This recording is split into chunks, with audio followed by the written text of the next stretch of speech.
Welcome back, everyone, to session 25 of Occupation. Today, we are wrapping up the Invasion of Ethor arc, where the group has kind of fulfilled the promise of Defanda Station, bringing the various factions of the galaxy together: the Sith Dominion, Mandalorians, the Hutt forces under the cartels, as well as the Jedi Knights, bringing them all to one battlefield to take back Ethor, the spot where the former alliance was crushed as the Yuzon Vong kind of progressed into the galaxy. Bringing all these factions together, the group had kind of made their stand at Ethor, sending in their ships, their Sith dreadnoughts, the Jedi starfighters, the CC Ru and refugees they were able to recruit into their forces. Pretty much everything that they've been able to assemble throughout the course of this campaign, they brought it to bear at Ethor to go up against the Yuzon Vong forces and hopefully retake this planet that was once the symbol of the greatest defeat within the galaxy.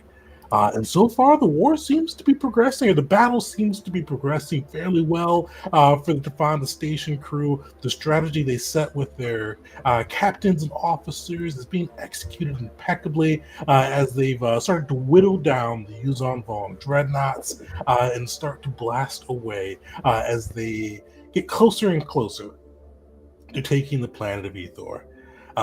With that, kind of using some of taking the faction stuff into consideration, right now, you guys still have pretty much all your faction resources.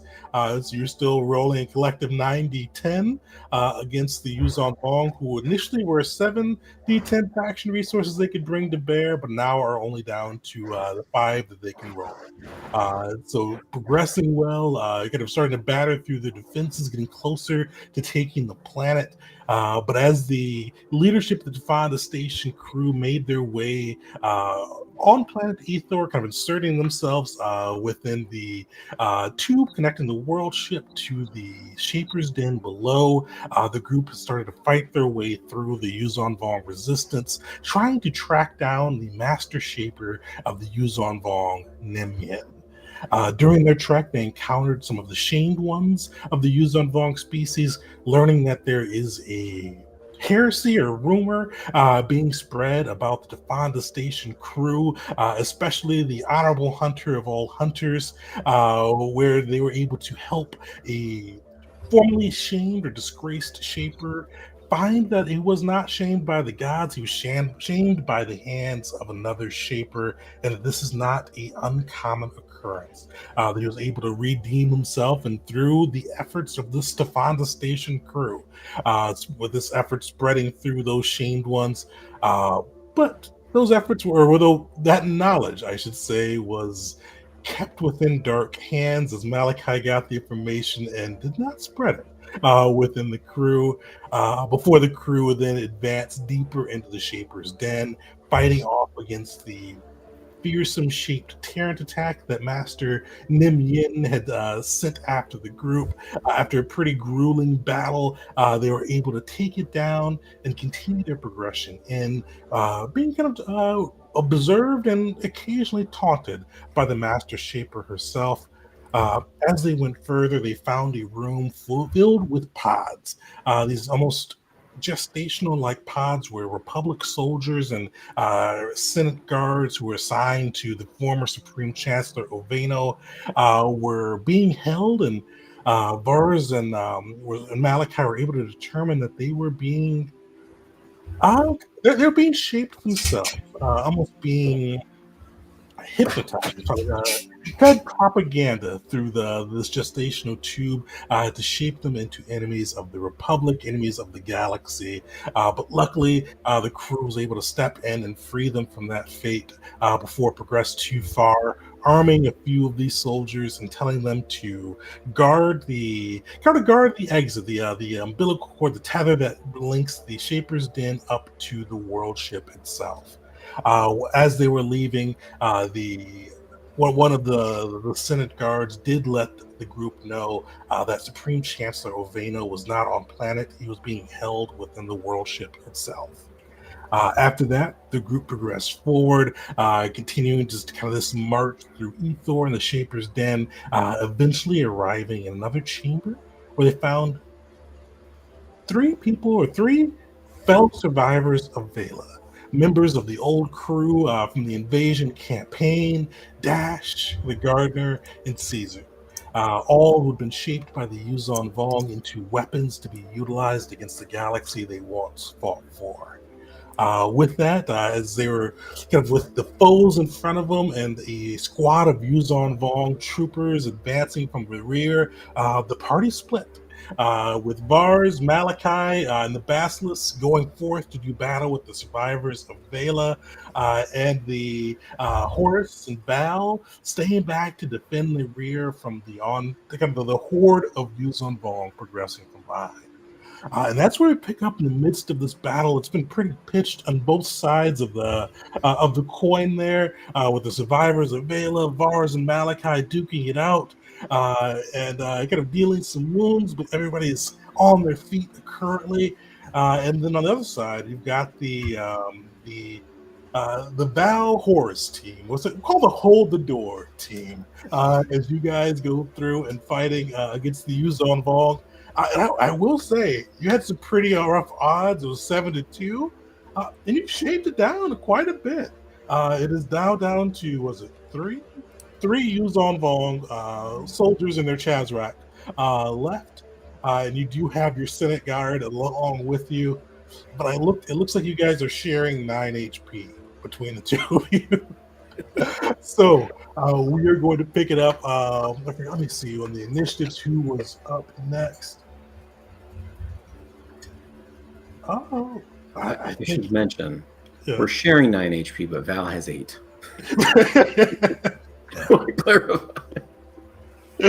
So Val, not all right, but compared to the 8 times better, as you said last time.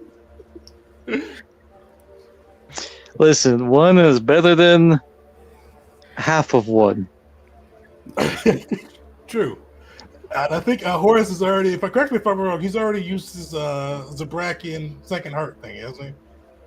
Yes, he, funny enough, in this adventure, he has dropped a 1 a few times. That's crazy.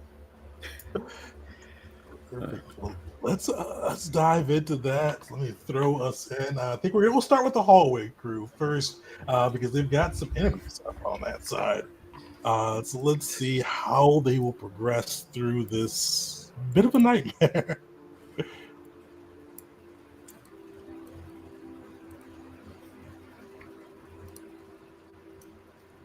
Sweet. Let me just turn that mod off. And before we get going, do you guys have any major questions?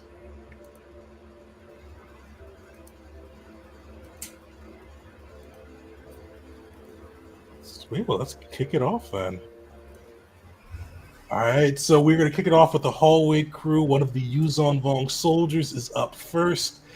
You see kind of the wounded soldier, I forgot, Osik, that was given a blaster and kind of came along with you guys to help cover your escape once or help cover your fight as the hallway crew got overwhelmed. Definitely ready to do battle. Let's see, there we go. And this is the Yuzon Vong soldier is up against him. Let's see how this goes.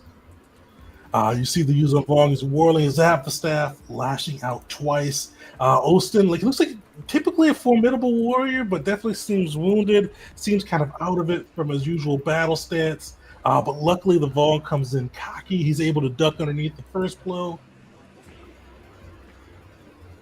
The second one will hit him.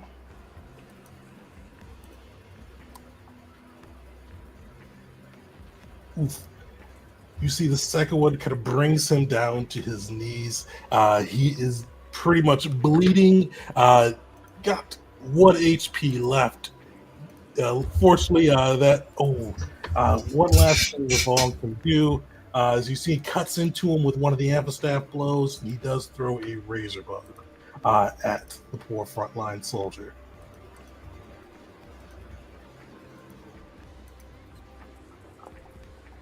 He nat 20s the save, so you see he is bleeding, barely holding on. Literally, this Vaughn kind of casually throws a razor blade, thinking to finish the man off. But Olston just leans back just as it grazes him, keeping him in the fight, and keeping one of the allies safe. With that, Olston is going, or Olston go. Let's see, he's got a blaster rifle. He's got a vibro knife as well. So you see he is going to just try to shank this Yuzon Vong, knowing he can't really get away. It doesn't want to get by that space. Let's see how that will go for him.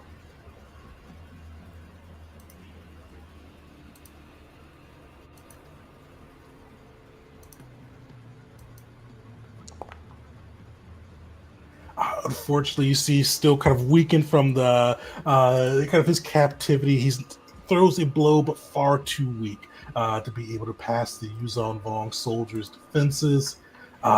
Sweet. So we will kick it up.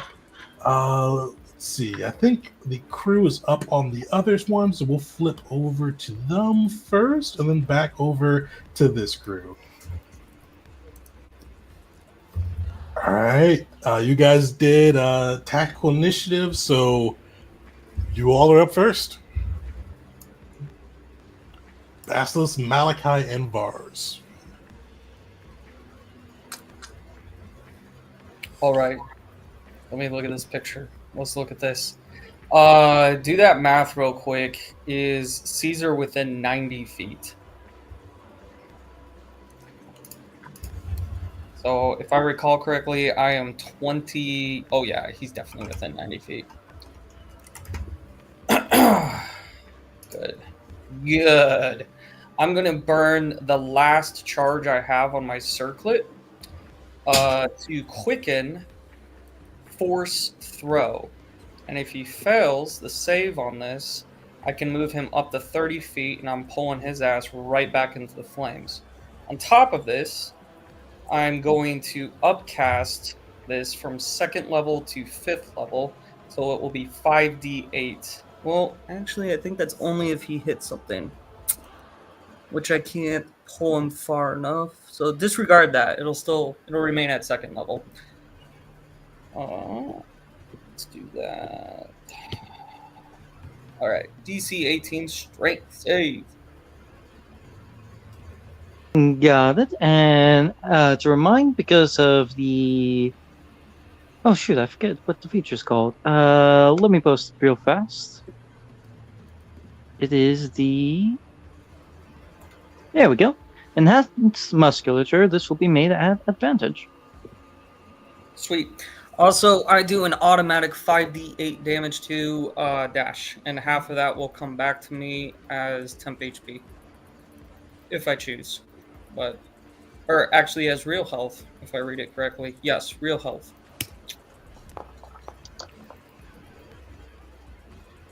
Oh shit. Half of that is HP, so I'll get 10 HP, and I think you pass your strength saving throw. Yeah. Yeah. So how much damage for that throw? Nothing. Oh? All right.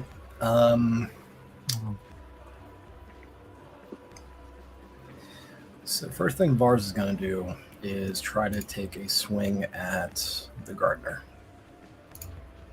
with his big boy blade.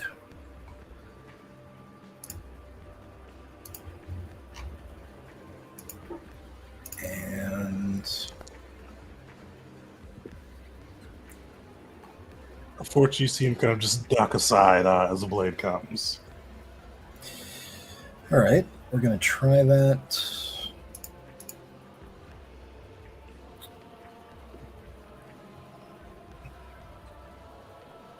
One sec, one more time.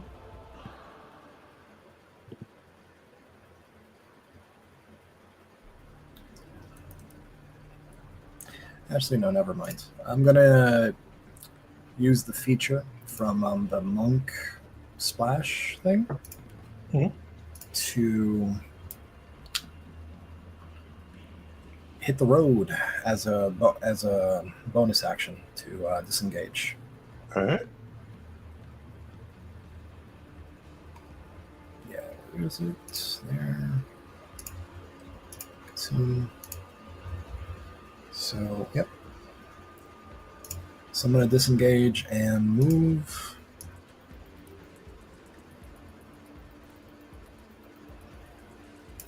"30 feet in that direction. And I'm going to try firing a shot off at the prone boy, Caesar. Disadvantage because of burn. Yep.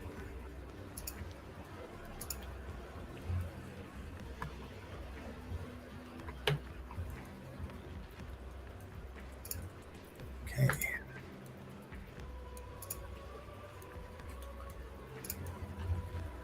Attack. Disadvantage.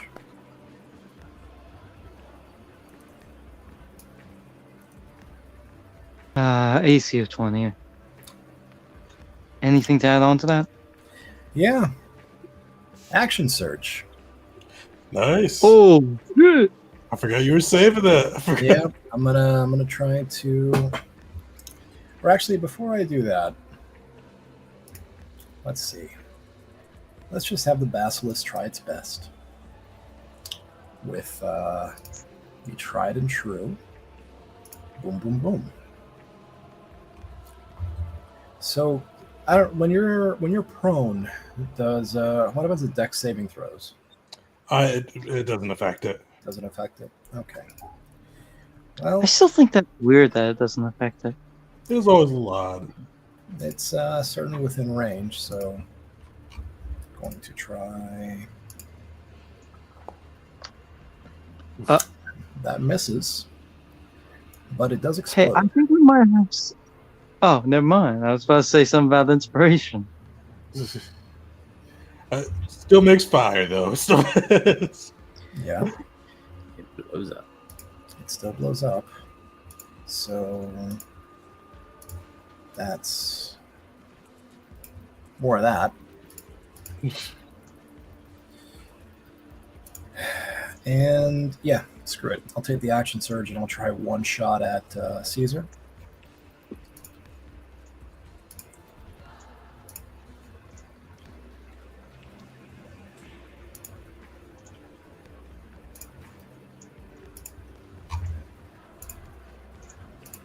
At disadvantage. Oh, Damn. damn indeed. That's fine. I'll take the second shot at Dash. All right.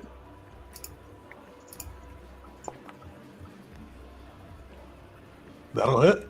That'll hit. All right. And let's do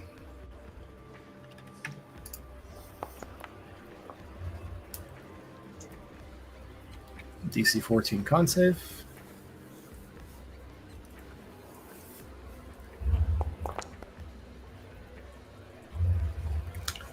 It's 1 damage. Oh boy.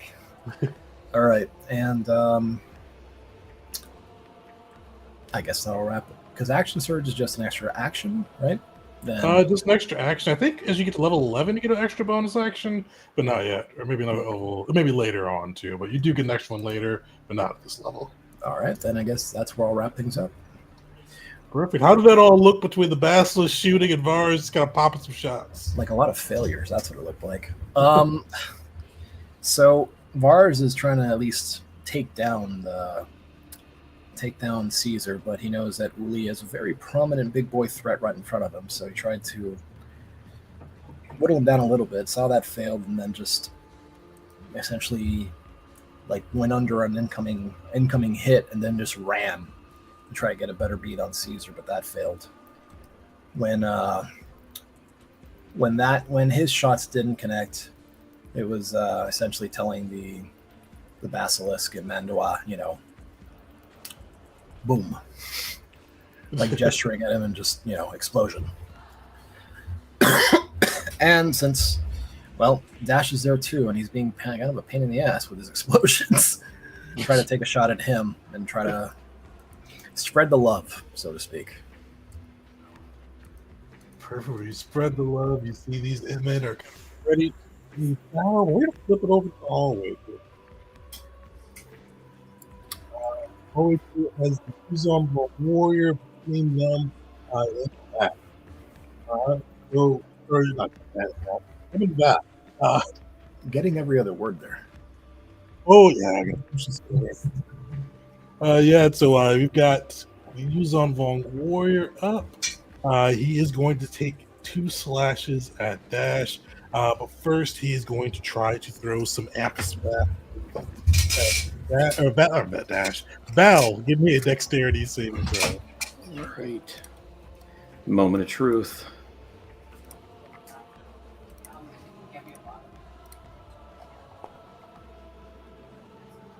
Just enough. You see that amphastat poison flying at you, kind of would have blinded your eyes, but luckily you're able to dodge underneath it.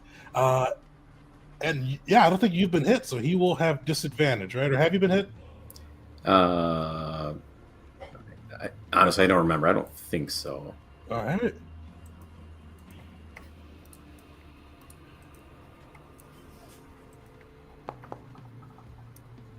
Oh, that's bad luck. So AC at 22. So use my reaction to raise my AC to block that one. You're just going to spin your blade up in time to block the amphastat, keeping your Devil Mimicker up. And luckily, the second blow completely whiffs it. And Val, it is your turn. All right. How are these two looking? The warrior, untouched. The Trazrak, near death. All right. So I will take my first swing. Let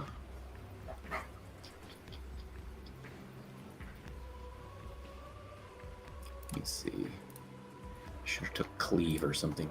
So I'll do my bonus action to get advantage on the Chazrak. Attempt to get advantage. So contested. I'll throw it in the chat. I'm pretty sure it's deception versus his insight. And... Nice. Stop him. So I'll have advantage on the roll, and I will burn my last remaining adaptive feature. So I'll expand my crit range by 1. And I'll make an attack.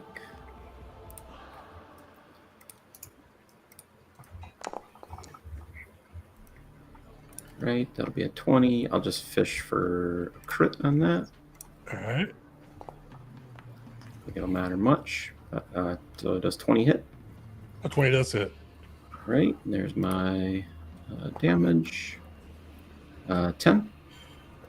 Finish him. So you can tell Val's looking like he's definitely in this fight now, just swinging, almost moving in a blur fashion, and he'll just take this guy out. Probably for the first time anyone's seen. He doesn't go for a fatal blow, but he lands a fatal blow. And then he immediately pivots and will make a second attack against this guy. Nice. And this will be without advantage, just normal. So That'll hit. 6. And I'll throw a trip attack on there. So let me throw that in chat so you can see it. I think it's a strength save. Nice. And Well, so fair. it'll do an extra 1d8. So let me throw damage, and then he will fall prone. All right, so there's damage. I'll throw a 1d8 on there. Right, so nice, 18 total. Sweet. How does that all look? The last one. So yeah, so he draws his blade, deflects the first attack, kind of just stabs, kind of as if he's going to go high, pivots, goes right through the guy's leg, dropping to the ground, and then swings through as he's coming back up, and takes the other guy down by slicing at his his calf. Nice. All right, Horace, you are up. All right. Now, if I'm not mistaken with Horace, he's kind of out of everything. So he's just going to be swinging. Of course, after he moves into range. Oh. He's under the Chazra. He's gonna use the Shazrock as Oh, camouflage. he's under the bomb. He's hiding under corpses. Yeah. I There's played a few dead. bodies there. Funny enough, I've had the character do that in one of the Tegan's games. And this guy is prone, so you will have advantage. Thank you. I have to do the defensive technique for this in order to get my bonus and using my wisdom to attack. So, let me try that again. There we go. Oh, it did post the first time. I just didn't see it. My bad. And then, gonna go for a swing.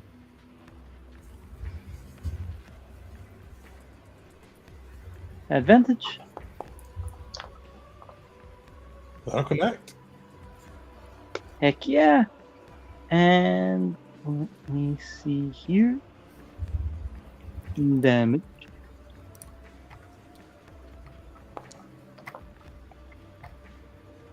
Plus an additional d6, if I'm not mistaken. Yep, from defensive style. And if he makes Horace do a saving throw, he's in for even more damage. So a total of 14, and as a bonus action, gonna use the lightsaber form Shen. So Horace will have some extra AC the first time he is something that's looking to attack him. Probably a good call there. How does that all look as it goes down? It's just Horace has used everything, all the force he could have, and right now he's slowed down, but he's still in it. He steps forward, doing a simple sequence of Shen to this prone enemy as he looks to Val, and he actually smiles. He doesn't say anything, but the look does indicate, like, we're in it. We're winning. Wouldn't use that word.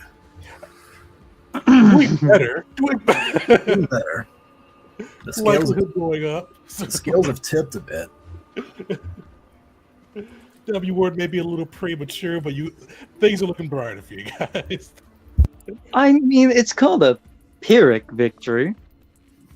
You mean a Horus victory? Yeah, I forgot. I set it up. Yep. I mean, there was never no.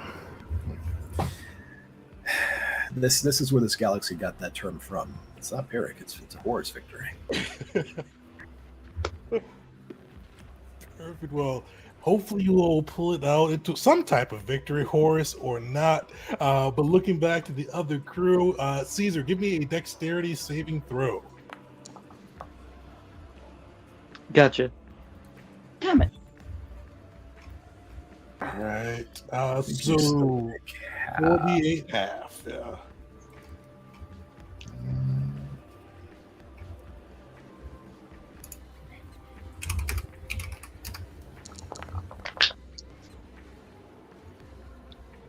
All right. 9 damage to you, Caesar. And Caesar, give me a wisdom save.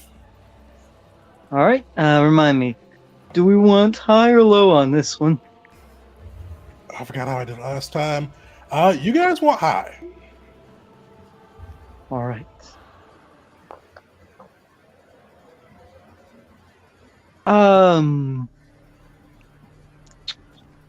Shoot. We want high, so that means Vong Caesar doesn't. So I feel like, because I could expend that critical analysis he has on himself right now to get that higher, but I don't know if that would be right for his current actions where he is. So I'll let give it you a stand. brief bit of the snippet. You kind of see, it can either roll or decide to see where his head is at that moment. Because right now, Caesar, because before, for just the briefest moment during the last session, you kind of saw Caesar's mind kind of not come back to itself, at least peek through the programming, the York coral that got shoved into his brain and face that were controlling him, forcing him to fight those he once considered friends. And Caesar, you kind of like, almost feels like you're swimming through your own mind at this moment. Like you can see these events playing out, and it almost feels like there's another consciousness within you, kind of directing your body. You were fighting against it, kind of trying to stop this travesty, trying to stop kind of your own flesh from taking out those you fought alongside, those you shared mouthwash alongside, and all of Caesar's things. But it's a struggle. Like every time you fight, you kind of try to swim against this current that is pushing you further and further, kind of into your unconscious mind. You feel kind of the pain that the Yuzon Vong used to condition you. You remember the kind of the images and all of the kind of psyops they did to try to rewrite your consciousness. It just gets difficult and difficult. And you start to feel that current pushing back and pushing back against you. Now, So with that right there, Caesar feeling this, a thought would come to mind. He was slave once, never again. He'll expend his critical analysis on himself to give a +5 to that roll. perfect. Caesar, you still feel you feel a window open. You kind of see that same current kind of swimming against your consciousness, and you're able to push back against it, kind of almost grab hold of the steering wheel, for lack of a better word. You kind of feel your grip slipping, but you can't take your action this turn and do what Caesar normally would without the interference of the kind of the mind control and brainwashing. Wait. So he can or he can't take his action? He can. Oh shit! So the moment he's got his will back, just for this moment, he will kind of roll out of the fire, standing up from prone and moving 15 feet in order to get out of it. Hand outreached, he will use Commander's Strike. Choosing Vars.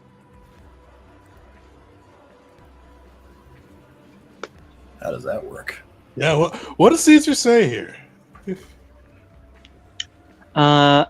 He'll say, kind of in a hoarse tone, there is a flaw. Oh, that was not his voice. Let me try that again.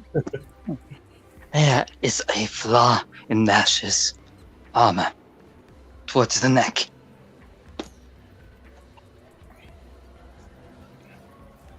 And Bar's hearing that. It's like, all right, this feels familiar.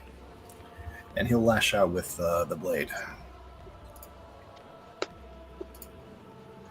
This will have an extra D8 damage to it.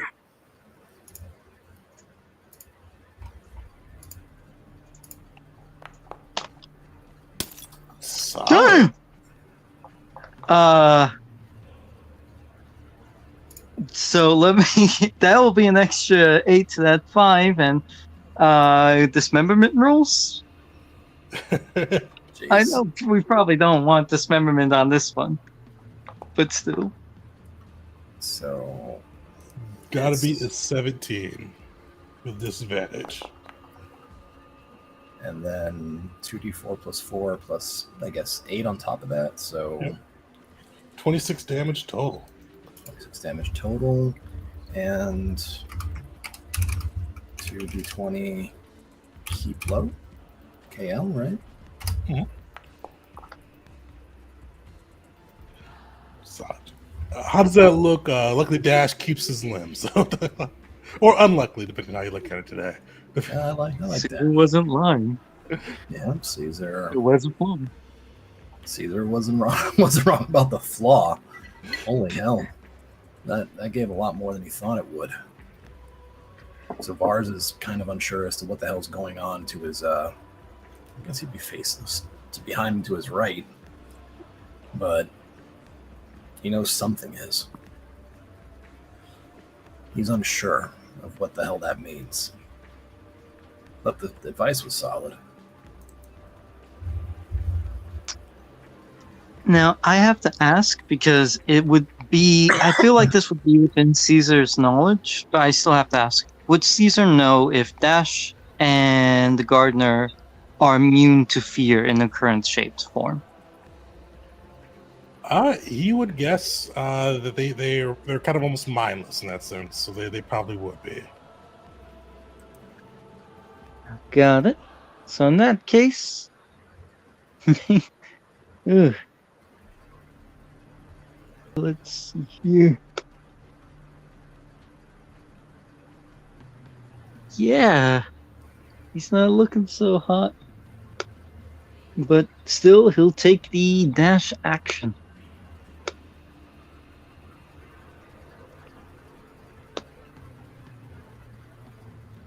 To get up to dash. Perfect. Now Alright. be Caesar's turn. Oh, Dash is up. Let me roll a d6 for him. Sweet, does not get that back. So he is just going to start chucking out plasma. He's going to throw 2 to Malachi, or 1 to Malachi, 2 to Vars.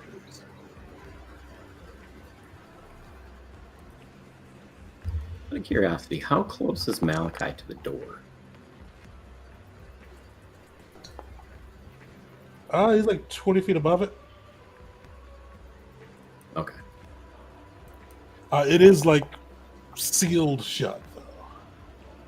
I was just wondering if the charges would damage the door. Yeah, he's way above and to the right, so he should be all right. Have to look at the charged radius.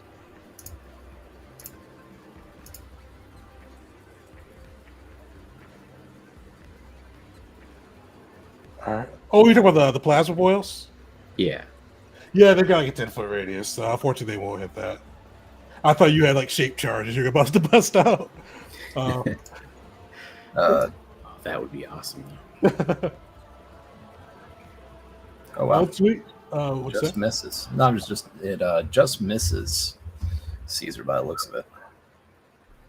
Yeah. Sweet. So, yeah, you take. So, Vars, you're able to save all that first one. So, you will take 2. What was that? 8 damage for the first one, and then on the front you failed 5. That's a good one to fail. 13 damage total. Malachi, you succeeded, so you will take 5 damage total as Dash just starts throwing these plasma boils around and just spreading kind of this chaotic fire from these creatures. The gardener is up. Oh, yeah, he's gonna do that. He's gonna get monkey. Wait a second. I just remembered something important. Yeah. Do we know the DC for the plasma boil? Yeah, you do, well, 17, yeah. Caesar can use a reaction to target Vars with critical analysis, so he can expend that to add a +5 to his saving throw. Wow, that Perfect. That brings it down to 2. okay. Well, I say it's worth it. It's fitting for the moment. yeah, no, definitely. Well, no, I took full on. What was it? Oh, yeah, you're right. So add 3. 3. Okay. Hey, I'll take it. Every bit helps. All right. As we can see, 1 HP is 1 HP. Yeah. Yes. What HP does matter. It's not the first time it's been that close. Yeah. Still not as dire as that one yet. Yeah. Yeah, the gardener, you see him like look up at Malachi. You see a smirk come across his face as he cracks his kind of extended knuckles. Is he gonna use that? Actually, he'll hold that for now. But he's gonna. You see him like get into a running start, and you see him run towards the wall. And it looks like he's gonna run into the wall. But you see him leap and then just straight monk run up the wall. And he is going to lash out at Malachi once he arrives. You see him just kind of these barbed limbs filled with spikes and your kind of extrusions, and just laying out this combo.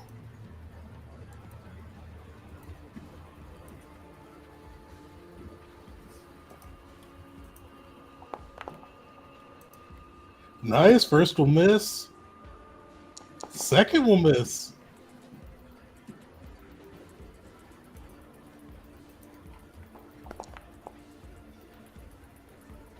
What's your AC?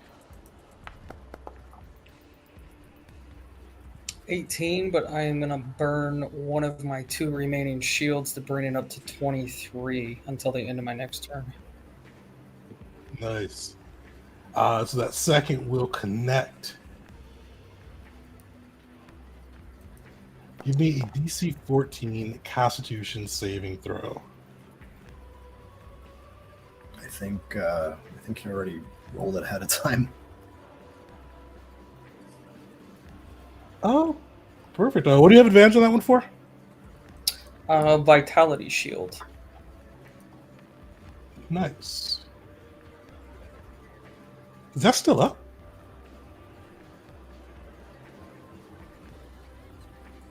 Yes, I still have, at the moment, 14 remaining temp hit points from it. Okay. Oh, nice. shoot. Yeah, I'm barely holding on with it. Perfect. So minus 13 from there. And then give me a. So you've already done the concentration or Constitution. Give me a concentration.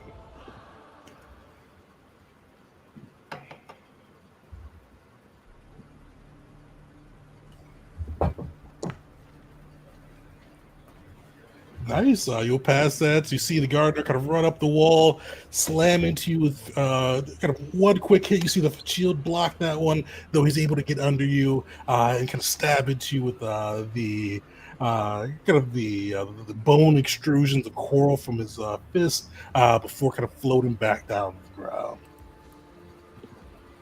All right, that is all. What? He floats back down? That monk. No. Slow flows.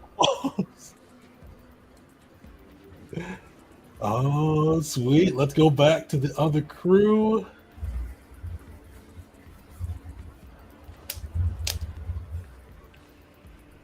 So you see Osik tried to hold out against this Yuzaldvog soldier. Osik is bleeding. Can he survive another round? Yeah.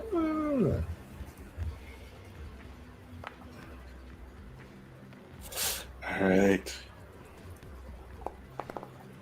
Yeah.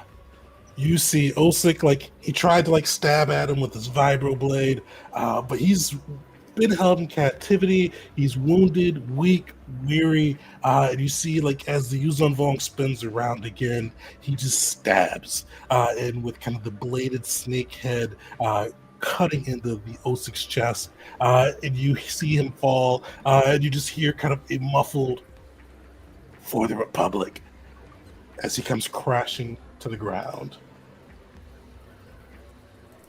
The Vong has an action left, or attack left. Fortunately, he's going to use his bonus action aggressive to get back in range. He's going to use his last attack on Horus.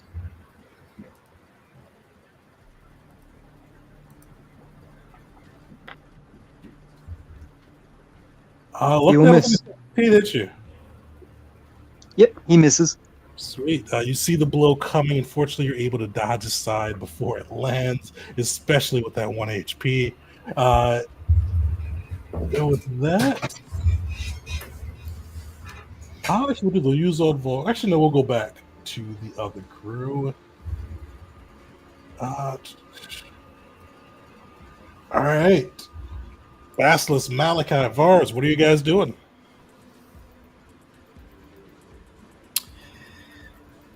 Well,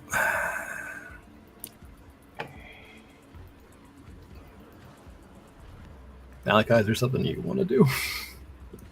Well, right off the bat, I will do an automatic 5d8 to dash. Half of this damage will come to me as real HP. The rest is just damage to him. Hell yeah! 14. I am at maximum HP now. Full HP with 1 temp HP. And he takes 28 necrotic damage. And it's just a constant, like almost semi-transparent, invisible chain that's just attached to him through the air, and you consistently hear throughout the fight just and as it activates, every, in this case, 6 seconds, it's just and you just hear hear and see that energy just reverberate from Dash and back to Malachi, and Malachi's looking healthy. And I'll save my quicken for after whatever you do, Vars. How is shaped Dash looking? He's pretty bloodied. He's definitely rough. All right. Well, he can reach him from here. So he's going to take 2 swings at him. Trying to stop the explosives from, well, exploding, I guess. So let's try with...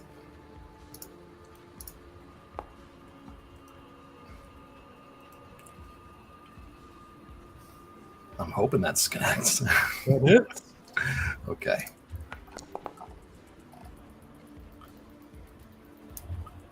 Vars, take him down.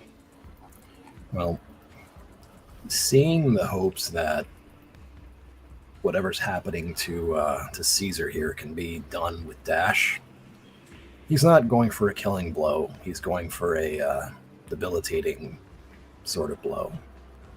So he brings it on the flat side, but he brings it in hard, going for the head, trying to just knock him out. I mean, maybe some brain damage, but let's be real, it wouldn't be Dash's first time.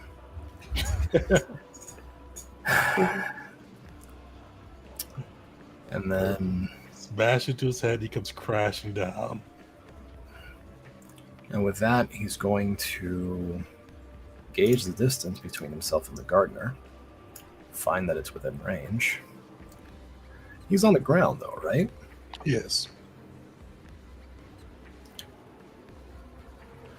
Well, in that case,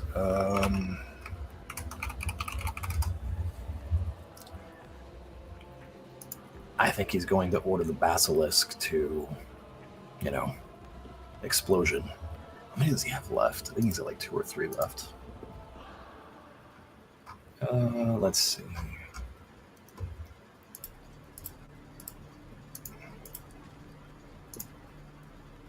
And I think I used 2 of these without that really showing up, so let me bring that down to 4.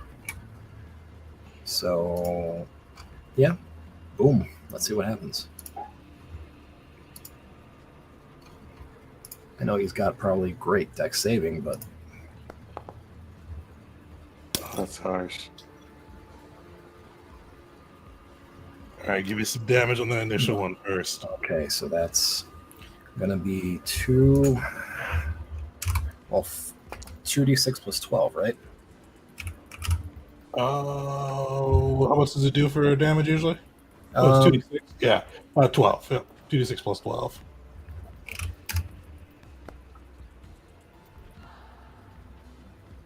Off. Any damage that the basilisk can add to that?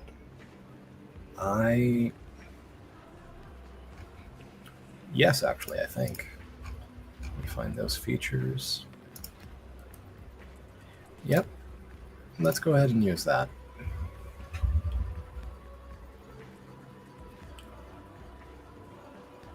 So I guess that's a second superiority die.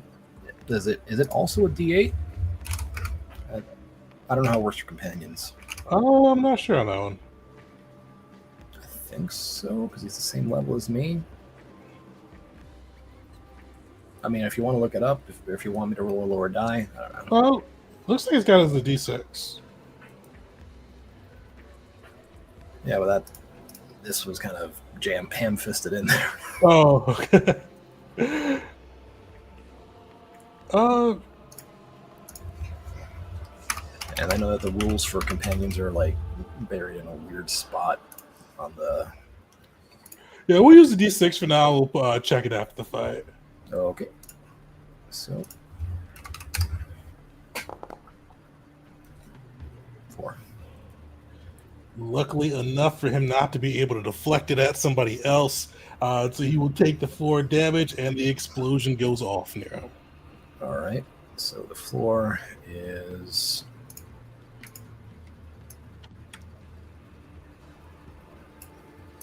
Is that right?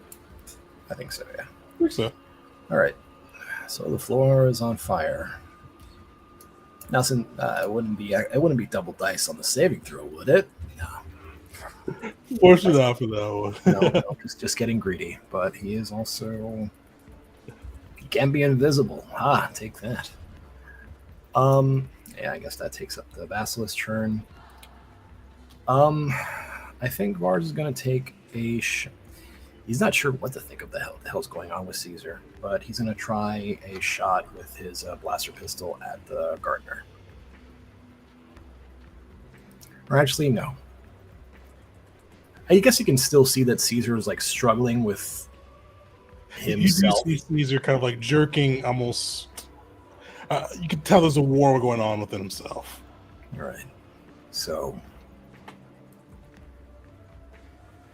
Vars will take a swing at Caesar.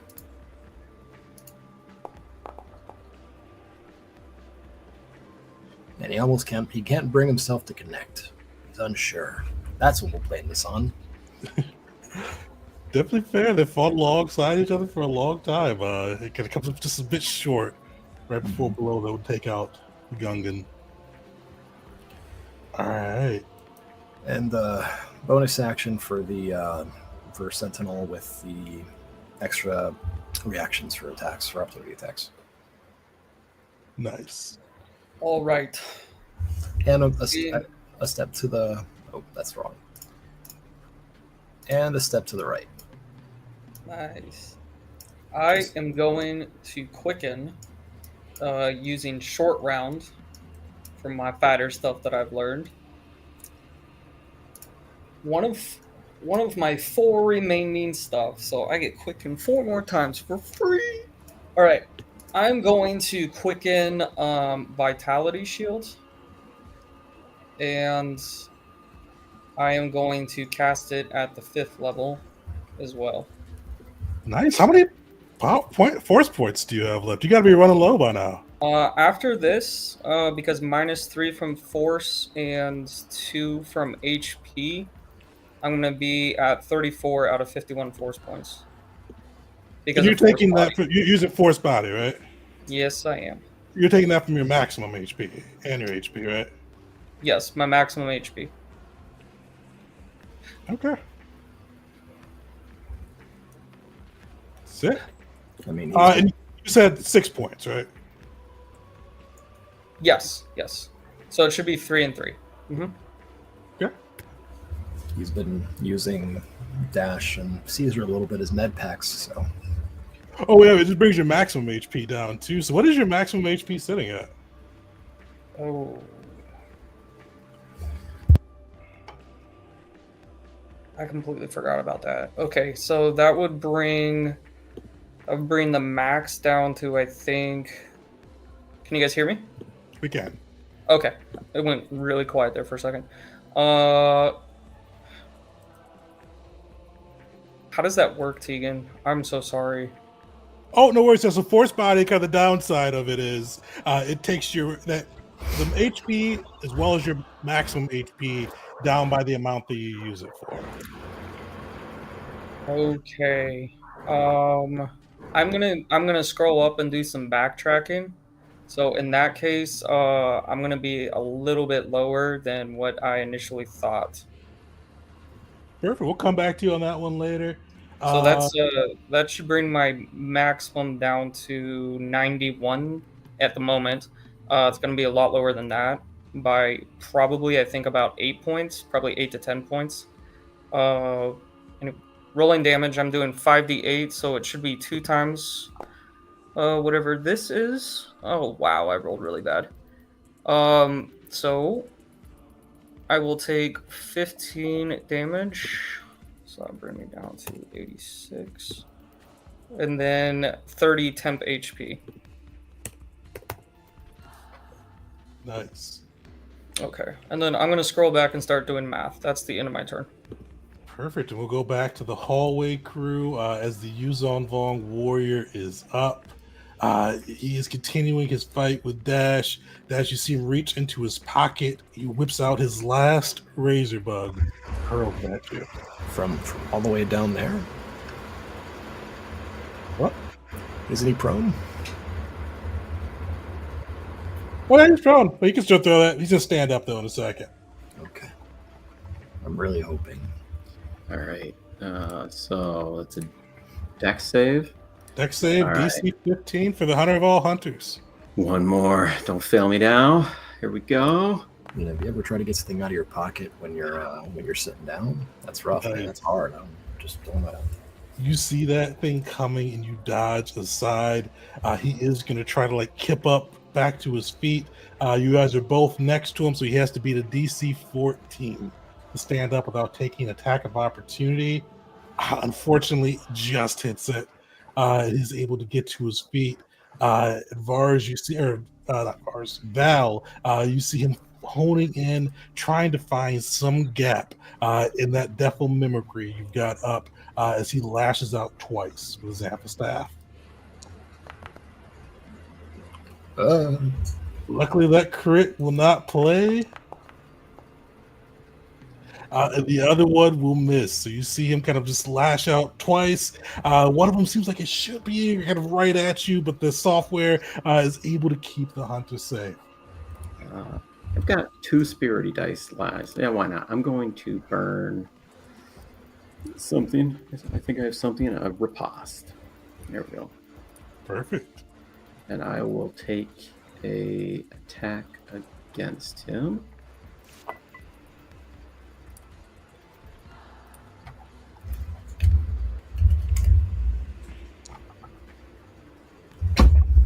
Solid. And I think, does riposte add damage? I think it adds your superiority die, doesn't it? Yes. Nice. So I will add another 2d8 onto that. Or 1d8 plus 8. Oh, nice. Okay, I like that better. That is. So there's my other d8. So 37 plus 8. 45. It's enough. He's not down yet, but he is bloodied, bleeding, looking rough. He is swaying upon his feet. And I do have the ability to make him try to disarm. All right. My hooked vibroblade. It is a... The target is no more larger than you. He's not. Must succeed on a strength saving throw 8 plus my bonus to attacks. Looks like you failed it. Yeah, Yep. you should be able to fail that. It drops so he'll drop his amphistaff on the ground. It's like, how does that all look for you? You see this guy coming at you with the amphistaff, swings twice, do your mimicry, he misses. How does Val take that opportunity? So Val at this point, this is pure survival, and so he is moving at simply just a blur, and so he knocks he kind of swipes down as he's getting up to take out the razor bug, dips inside the second blow, and then just comes up, slices the inside of his arm, causing his arm to kind of go numb and drop the blade. Solid. Oh, and Val, you are up too. All right, and so that will give me. How is this guy looking? He's bleeding. He's rough. It take a solid hit or two to bring him down. All right, so I will bonus action sleight of hand. So I'll try to get advantage on this.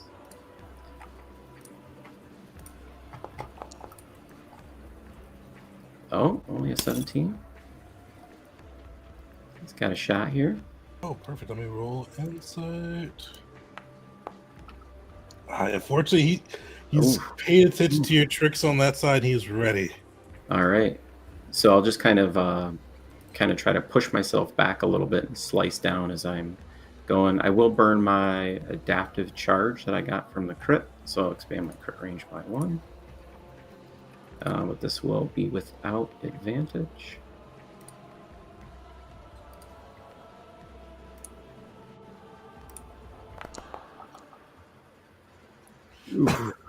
Oof. Saw it dancing on that 19. Yeah. All right. I'll try one more time.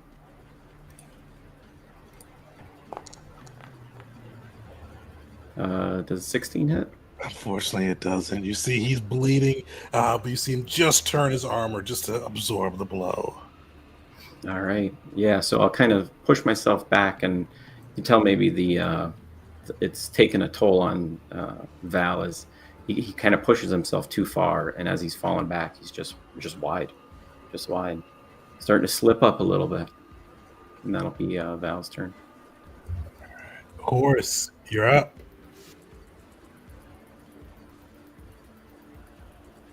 All right, same one that Val was going after. Defensive technique, same as before. Oh, before you Horus do comes that, in. I did have him trigger a saving throw. Does that trigger defensive technique damage? Nah, I think I'm. I'll post it again, but I'm pretty sure it has to be on Horus himself. Okay. Oh, he has to make Horus do a saving throw. Okay. Okay, sorry. Yep. All right. See Yeah, if of course. this lands. Let's see here. And it. Yeah, going for it.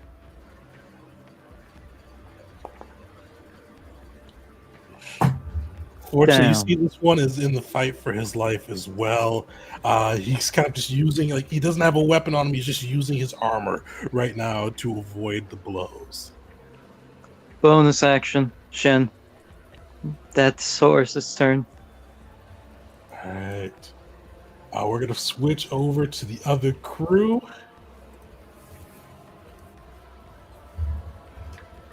As we dive into the villain's turn on this one, saying things get dire. The Gardener's going to bust out. Oh, actually, Caesar, you've not taken damage this round, have you? Yes and no. Damage to temporary HP from the fire. All right, give me another wisdom saving throw. Oh, and that also shows that, not just, but allows Caesar to re-up his temp HP. So, wisdom save.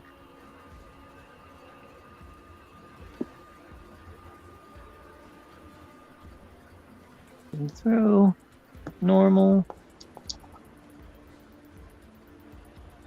You've got another moment of clarity. You can take kind of a similar action and bonus action to help the crew. All right. Caesar's going to point over to the Gardener. Last superiority dice. Commander strike for Vars. I will say, oh, actually, the Gardener's the only one who can shoot. I will say the Gardener does have his reaction back, but he's the only one that can be shot. Or unless you shoot Caesar. I mean, technically, Vars could take the opportunity. Like, that's perfectly possible. You don't have to target what Caesar tells you to target.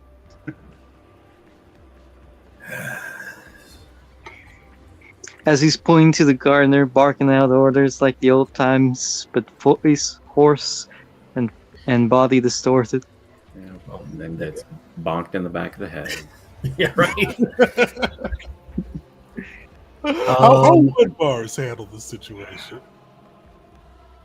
He's not sure.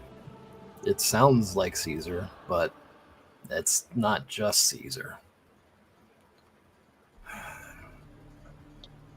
It looks like when a mental battle is happening, Caesar's winning, though.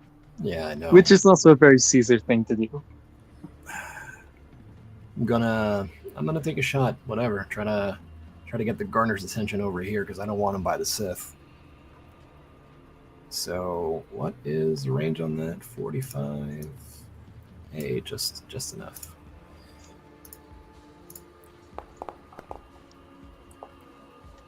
That'll hit.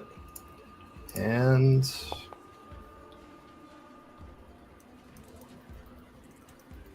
all right, he is going to try to deflect it.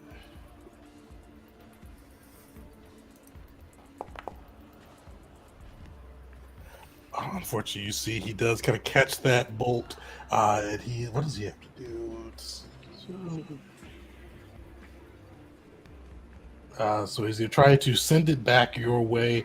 Since I don't have that in there, he's just going to use his spiked limbs attack. yeah, you can redirect it at another target if you have a weapon capable of doing so. Oh wait, I almost forgot. For damage. Wait. We get to add the D8 to it. Sweet. Depending on what gets rolled here. Yeah, 7 or 8. Oof. that ain't gonna do it. Fuck. Oh wait. Okay. Now Caesar does have the superiority fighting style. Why is it not on the sheet? Oh, he'll have disadvantage on that too. So if we say that Commander Strike was an action, he can use his bonus action to get advantage on that roll. Yippee. Any chance? What'd you declare it as initially? Bonus action. Unfortunately not. Then. Yeah. Luckily though, because it's 40 feet away, he'd have disadvantage on that, so that won't hit Vars. Thank goodness. All right. And, Caesar, I'm gonna take a step back here. Didn't mean to move the basilisk again. I don't know My why bad. it's linked for some reason. It's linked. And is going to take the dodge action. All right. You see Dash kind of unconscious, thankfully out of this fray. But the gardener is still going at it. Which one of you is he going to target with this? You see him kind of bust into like this living pouch on his side. He's going to pick on the Seth. And you see him reach out with these crazy looking frogs. And you see him smash the two frogs together in this poison gas eke out. Malachi, give me a Constitution saving throw. Tegan is a 10-foot radius. I'm not sure that reaches me at 20 feet up. So you'd have to hop up. Yeah. So he's just gonna run up on the wall again. And, yeah. This guy is desperate. What about his? Did he make his saving throw for the fire? Oh yeah, maybe the saving throw for the fire. And is that double damage dice because it was a crit? Fortunately, not for No. that one. I know, it's wishful thinking.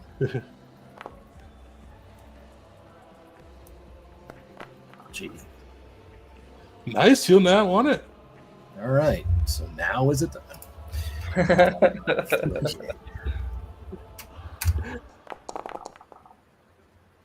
Sweet. Oh, You do son of a see, bitch. even with kind of failing it, he does use his invasion skills. So it looks like it doesn't burn him quite as bad as you would think it does. But luckily, you do get that hit off and see him burn.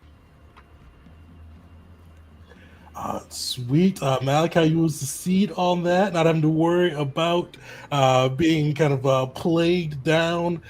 He's going to use action, make 2 strikes at you.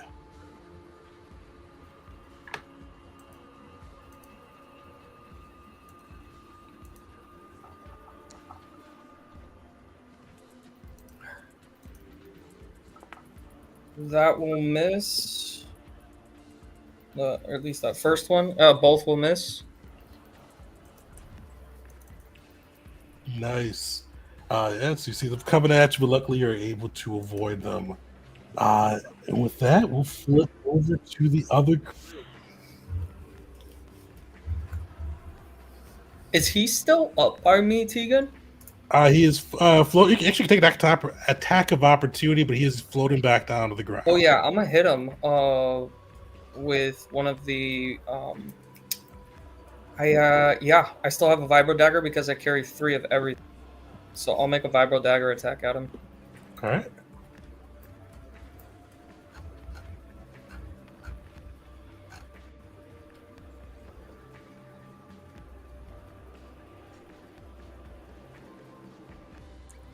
Unfortunately, you kind of see him effortlessly dodge it as he floats back down.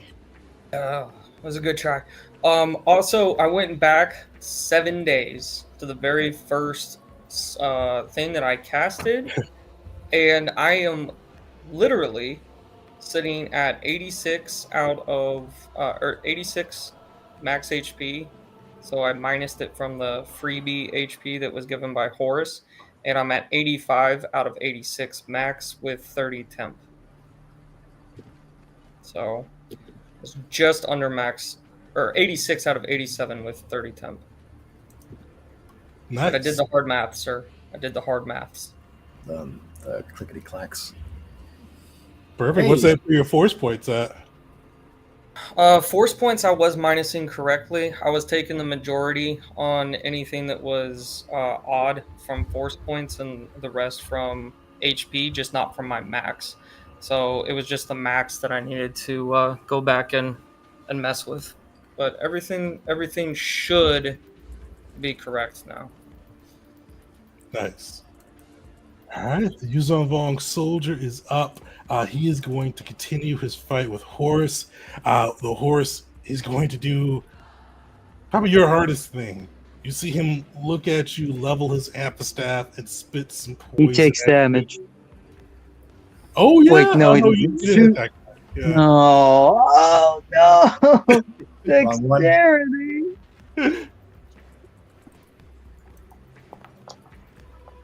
Is it enough? Oh It's shit! over. You got No, zero. it isn't. It's over. You It's had zero. Damn. Horse has 0 things to do with this one. It's over for him. You see the Vogue spit his amphistaff, Horus bloodied from multiple wounds, like moving quickly, but just too slow to fully dodge out of the way as this amphistaff opens its snake head, spits poison right into your eyes, blinding you and sending you crashing to the ground. Unfortunately, he is going to walk over your body and then use his last 2 actions to attack Val. Fortunately, with disadvantage.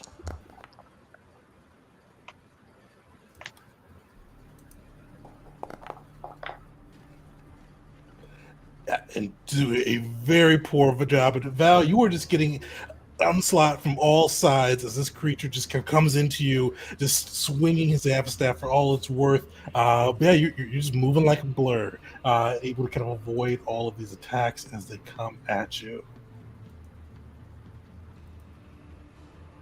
All right.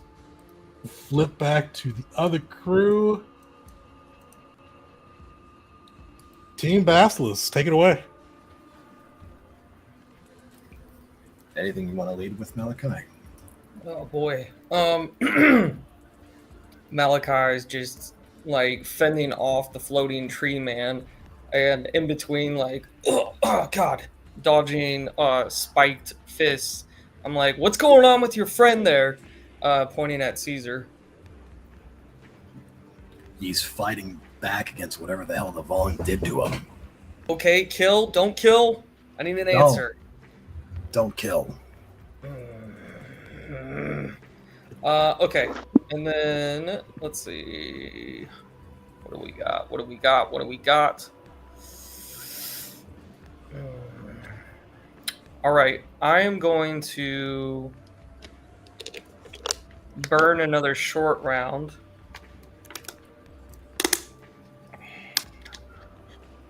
I'm going to burn another short round, and I'm going to cast Shocking Shield.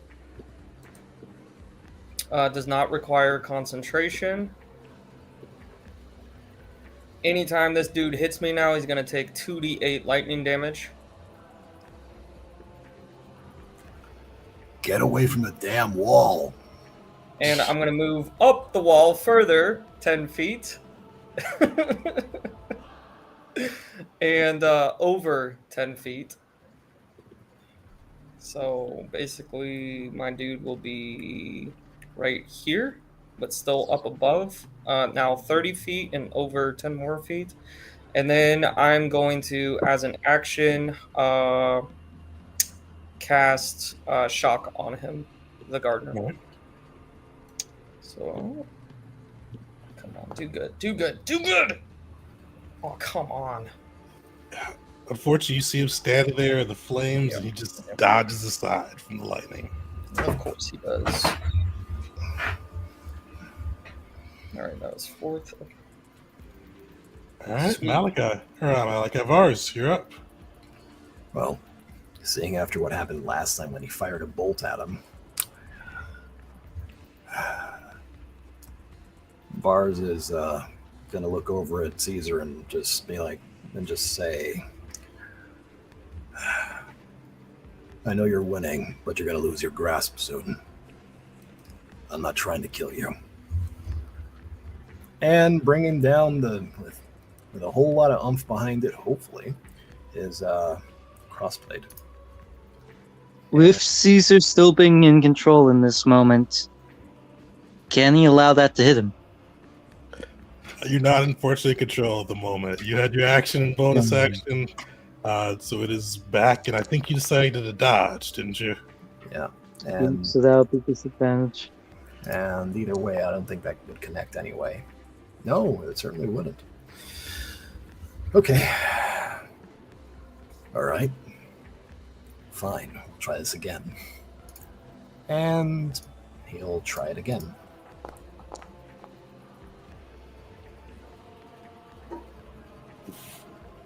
Fortunately, Gungan's kind of life, kind of the your coral kind of implant kicks in, and just the fighter's instincts return, and you see him dodging around the blows. All right. Well, seeing as he's not going to be able to really use his blaster, or he doesn't want to, especially with the damn with Uli down there throwing stuff back at him, he's going to throw it down, and he's going to equip his medium shield, because I still have that. So, bringing my AC up to 22. And not that it'll come up, because the Gardener seems intent on making the Sith's life hell. So, just in case, though. Actually, no. What else can I do with... I'll try an unarmed strike. Whatever, I'll try to knock Caesar out. Screw it with the monk thing. So, yeah, let's try it. That's just strength. So, D20 plus 4 plus 4.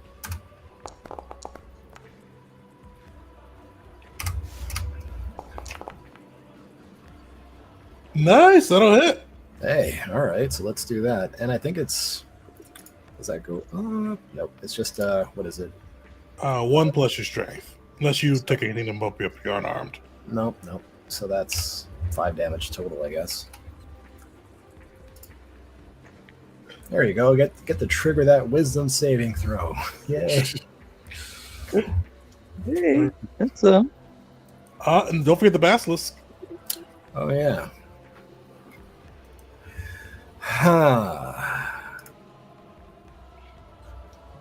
So I don't think he can reflect area of effect attacks, right? He can't. Shoot him! Kill him now! Let's try. Let's try the. How was burst work? 10-foot area shot. Yep. So let's just light him up.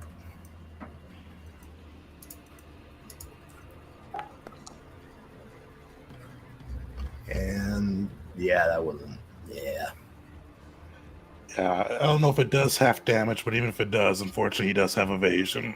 So yeah, no, that's fine. All right, and then reload the rocket launcher.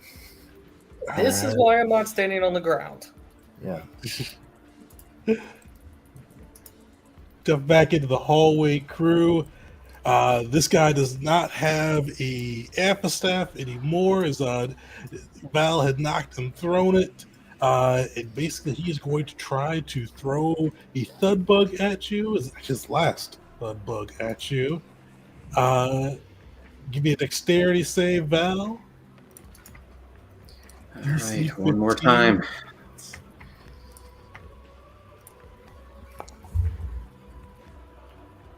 Oh, shit. All right.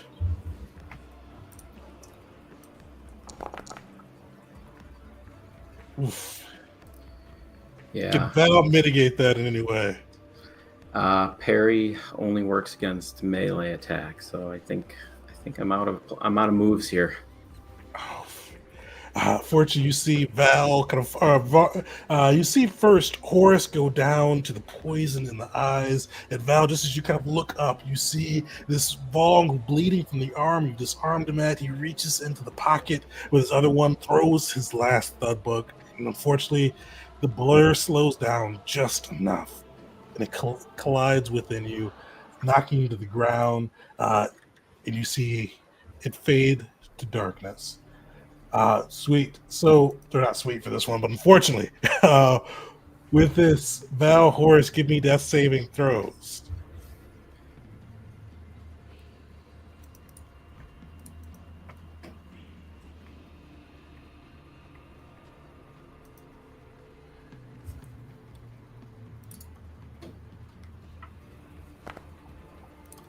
All right, hold on. Oh, save. Like, why did they put it in green? Like, usually green's crit. Like, that's a 13 or a 20. It's sick if it was a 20, but unfortunately, a 13.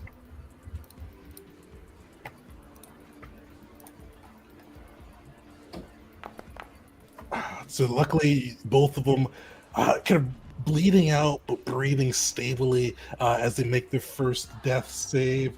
We're going to then flip back to the crew in the Shaper's lab.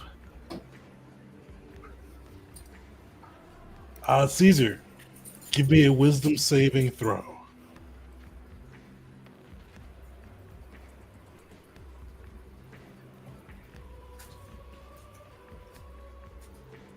You may be on mute if you're talking there. Oh, sorry. 23. You will see it again. So bonus action. What can you do to help in this scenario? Let me measure something out real fast. How far away is he? Oh my goodness. Does that mean... No, he's just barely out of range. Also, that's fire. Don't want to step into that. Shoot. Caesar doesn't... He's out of everything. Not everything, but he's out enough to where... His next thing is he's got to get into melee.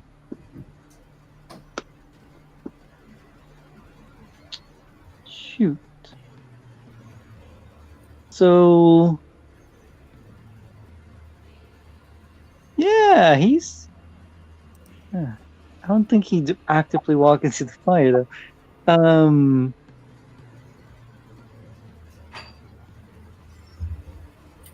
Any suggestions, Tegan? Oh, this is Caesar. How would you? He's back on his own side. How would you play him? Actually, yeah, no, he would. Seeing that, like, he still is losing just a teensy bit, he wasn't able to get hit by bars. Can Caesar attack himself to knock himself out? Yeah. So he's gonna look to Vars and say, "Get to Talis Dici. Have us return. Oh, go ahead. Have us returned. I will exit of my own accord." And should I roll for attacks or? Normally, I would say hitting yourself would be a free, no attack roll necessary, but you are still resisting the implant, so this will be a straight roll to hit yourself. Got it. To go over Caesar's actions currently, he has the brawling fighting style, as well as the monk splash class, which for some reason isn't in my sheet, even though I swore I put it in there. So he is going to get off right here, and he also, from his transformation, he gets extra attacks, so he's going to get off 3 attacks here on himself that I also don't have in there. Damn. So, first attack. Oh no. And to go over, because he is no longer the target of his own critical analysis, since he spent it on himself and can't target himself with it, his AC is dropped down to 15. Nice. Unfortunately, that will still miss, but you've got one more, though, right? More than one. Damn. All right, we got the bonus action attack.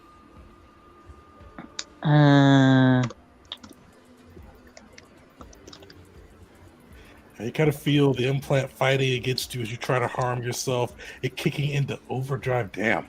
Damn. Yeah, you see Caesar try, but he physically can't take himself out of the fight. A 2, a 3, and a 5. That is rough rolls there. Take a step. Oh! Actually, he can do this. Knowing Vars's... Oh, go right there. And he will bring the blade around in like kind of like spinning in the opposite direction to just get as much momentum as he can on that sumbitch. Got it. You hit him with a flat side.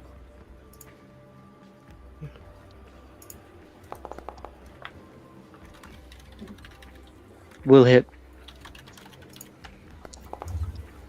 There we go. Damn. That won't break the temp HP. But he's still been hit. He's been hit. And the gardener is... Oh, is there anything else before Caesar could do right now?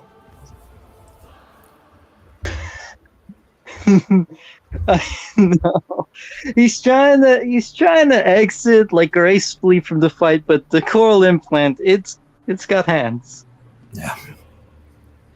All right, the gardener is going to make a dex save. Did you see him just chilling in the fire? This green, long-limbed being.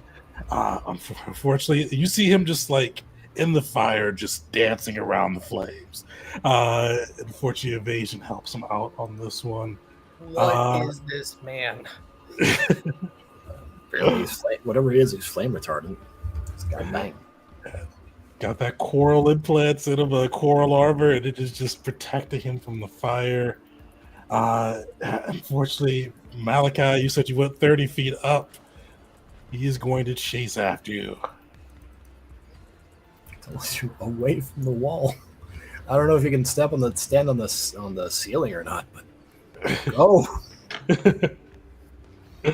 Luckily, he does not have his gardener's poison anymore, so he's just going to make 4 attacks.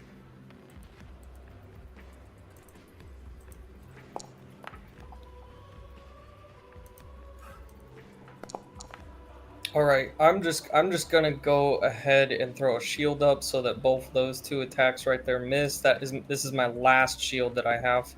So AC is 23 right now, so that 24 will hit. All right.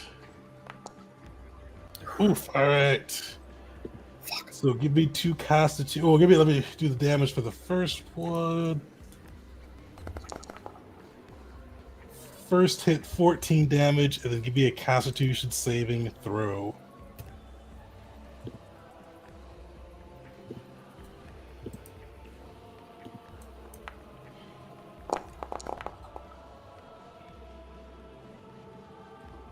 Solid. You'll save for the first exhaustion.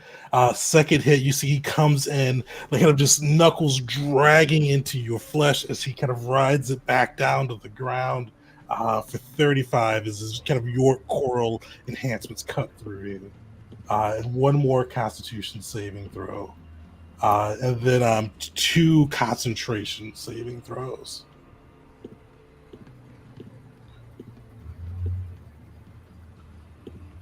I don't think I'm concentrating on anything right now. Oh yeah, dash it down. So yeah, you're good. Yeah. Okay. And then I need to make a con saving throw. Mhm. I lost vitality shield, so this will not be at advantage now.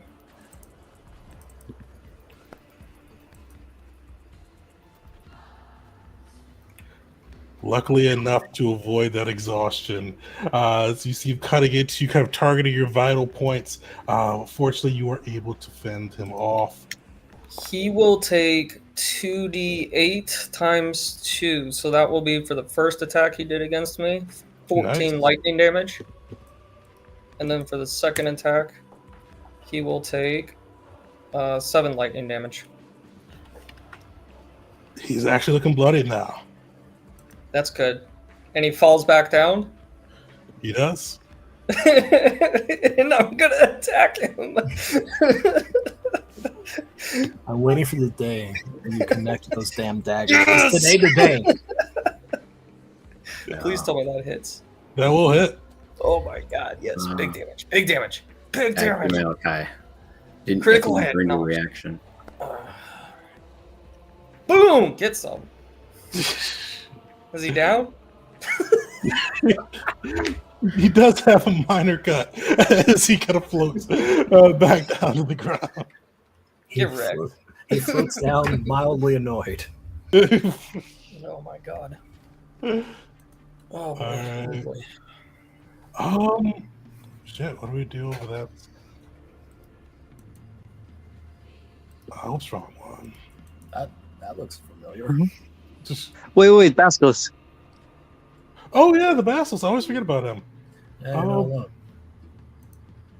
But What's the Basilisk doing? it's you know what? He will say in Mandoa to the Basilisk, essentially saying non-lethal down. And let's see how this goes with reloading the assault cannon and firing the assault cannon at Caesar. Oh.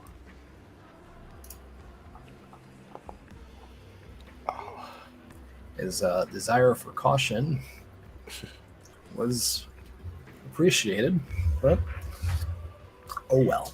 Like Basilisk usually have like 1 speed is just kill. And it's Yeah. like, what do you mean? At some point, we gotta use our inspiration. Yeah, I'm You not guys gonna do have do it. 2 of the tank. I'm not gonna do it now. Not for. Nah, it's fine. Alright. So, hate to do it. They are each going to take an attack on you before heading into the main area.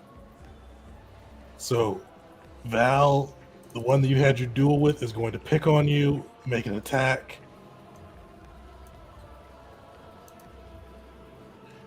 It can kind of finish These you off. attacks here will count as a crit if they do connect for 2 failed death saves. They do, and unfortunately, you guys are prone, so they do have advantage. Yeah. So he does cut into you, 2 prone, 2 failed death saves, and then marches in. Val, Horace, death saving throws.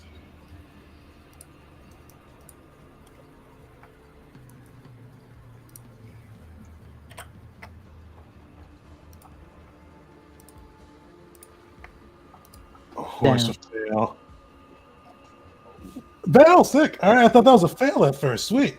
Got really worried there. I saw a 5 pop up. Must have been Horace. Oh, I don't know where that 5 came from. But yeah, Val, you see you are bleeding excessively, but you're stabilized. You're the hunter of hunters. You're not gonna die like this. That is 2 successes, 2 fails. Horace, that is 1 fail. He's the other Yuzon Vong soldier that you were fighting is going to do the same. One of his strikes he's going to make at you with advantage. Let's see it. Ah, Oh no! That will hit. That will kill. Horace, you see this Yuzon Vong, like for a moment your eyes flutter open. You see this Yuzon Vong soldier above you standing, amphistaff raised, poised to make the attack. What's Horace's last words, last thoughts? What goes through his mind as he sees the amphistaff descending? Horace knew that this mission he felt in the Force, this was his last one. He made peace with that, found and centered himself. He has cost the lives of so many Jedi, and now the Force takes him. He only hopes in this moment, prays to the Force, that the deforestation can end the Vong threat once and for all. His last words: everything.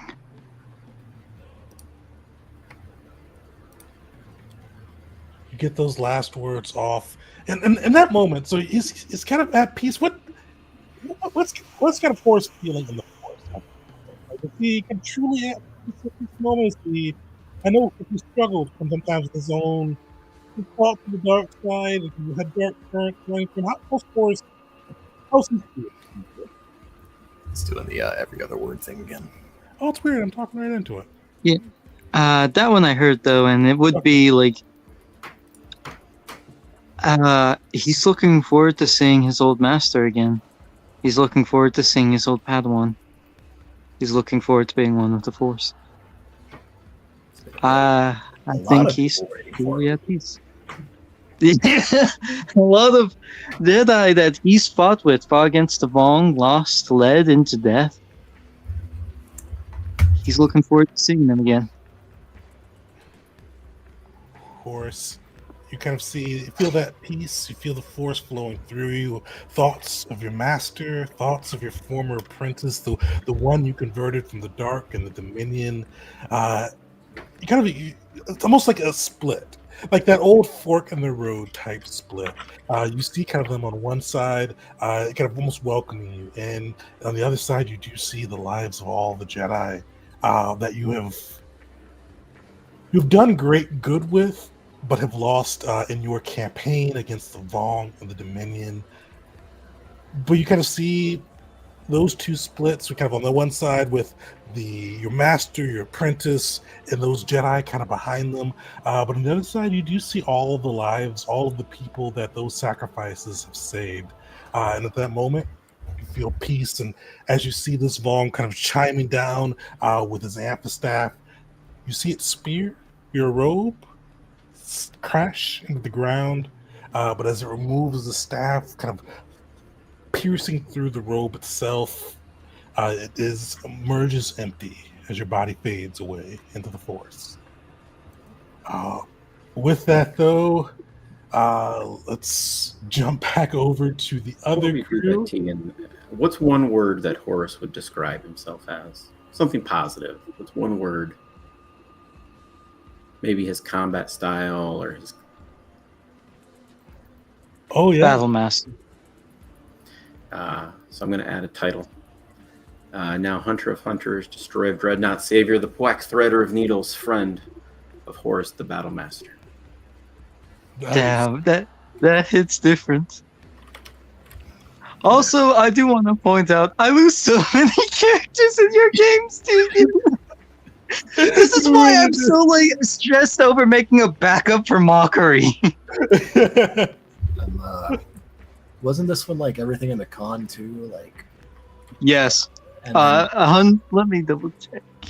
and It's then- 119 HP with an extra 20 on top,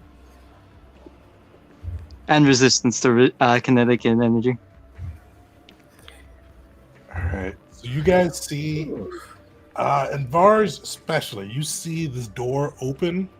You see these two Vong walk in, and like for a moment that kind of catches your eye, but you see out into the hallway, and you see kind of Horus's robe laid empty on the coral floor. And you see Val, the Hunter of Hunters, Destroyer of Dreadnoughts, Threader of Needles, Friend of Horus, and I feel like I forgot one. Savior of the Pwack, thank you. yeah, like an index card, Lying it's a on cheat the sheet. ground, bleeding. Near death himself. We did their turn. Did we already do their turn? Yeah, we did their turn. Crew, you are up. Vars, you see this. I don't know if you can make it all the way because it's the map. So 45 feet on the map. Let me go to where they are, and the other one, and I'll give you the total from how far they are from the door. Oh, oops, I'm on the hallway map for you guys. That makes it easy. Oh, Val is right by the door, so if you can get 45 feet, you can help them out here. And let me move back to the lab so you can all see that. But Basilisk, Malachi, Vars, you are up. Okay. All right. Malachi feels it before he sees the door open, but as Horus falls, he just kind of turns towards the door and he'll mutter under his breath, "No." And as the doors open and those bong comes through, let's see, what can I do? 5, 10, 15, 20. Is it possible for me to walk over the head of the top of the door? So I am 30 feet up, walk over, and then slow descent and fall into the door. Do you know what I mean? Like, I don't want to fall in the fire. It's right there. Yeah, you could kind of walk over, and if you use your slow descent, fall without taking damage to the door. Okay. So I'll be somewhere right here, but not on this map anymore, I guess. I'm going to step through, and as an action, I'm going to give my only med pack. I'm going to administer that to Val. Perfect, Val. Roll a hit die. All right.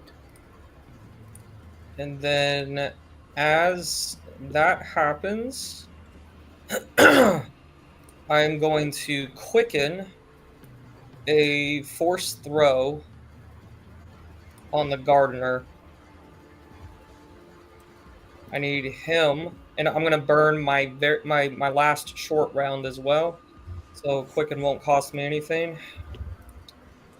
He needs to make a DC 18 strength save or go flying.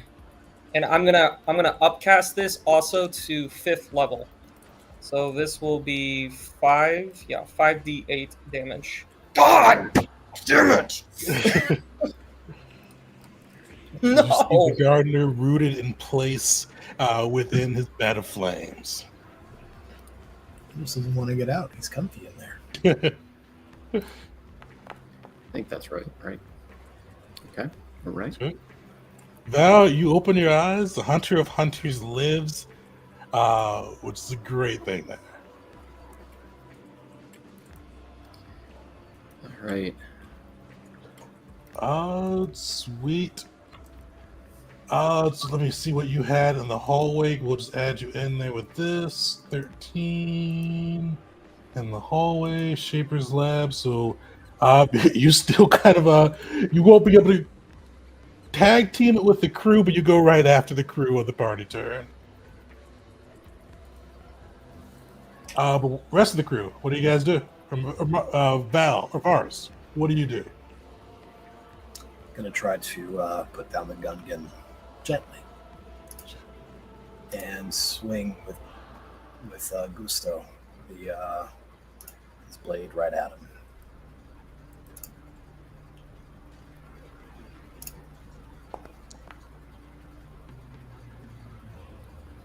Hits. Hits.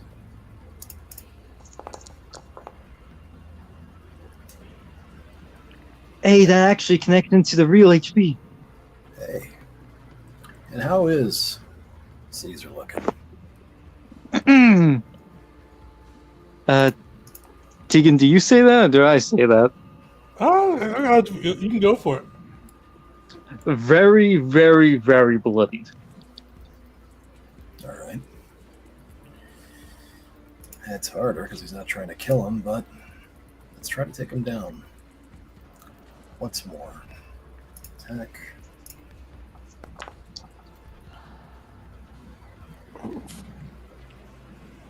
Probably nothing you can do with it anymore. No, I'm saving my one superiority die for later. The basilisk. Yeah, screw it. Let's. You know what? No. Whatever. I tagged you. You'll make another saving throw. Maybe he'll just run away. Whatever. Listen, if you do not take Caesar down, he's getting 14 more temp HP on his turn. That refreshes every turn. All right. Let's do the bonus action. Take a punch at him. I think that's the last bit of that I got, right? Yeah. So There's your smack on him. and that's 1d20 plus 4 plus 4. Nice. All right, so Dang. that's 5 extra points of damage. Very, very close.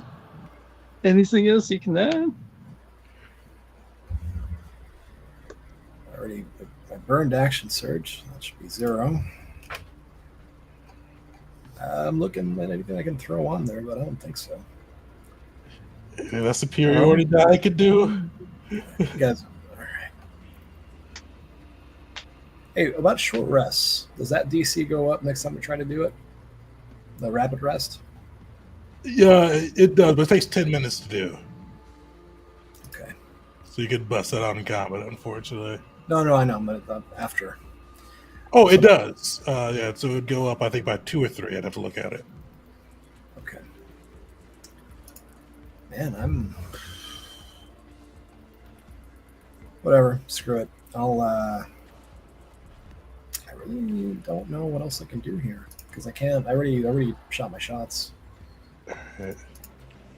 Oh, what's the Basilisk doing with his turn then? You know what? Let's try it. Let's try to take it down. Let's try to take down the Gungan. Besides, he's still flying, so let's go with doing him away from the wall because the Gardener's scary, and trying again with the assault cannon after the reload.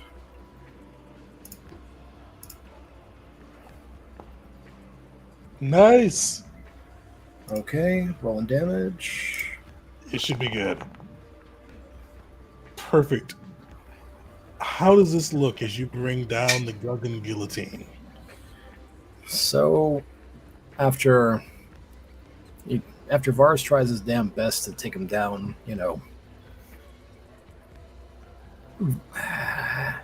Vars is gonna like gesture and point and say your legs in Mandoa. And as he does that, a hail of blaster bolts are gonna come a little low, but they seem they're gonna be enough to hit the Gungan, bring him down. Finally. Caesar, as you fade and luckily fade and then consciousness for this character. Any last words? Or any before you fade to unconsciousness?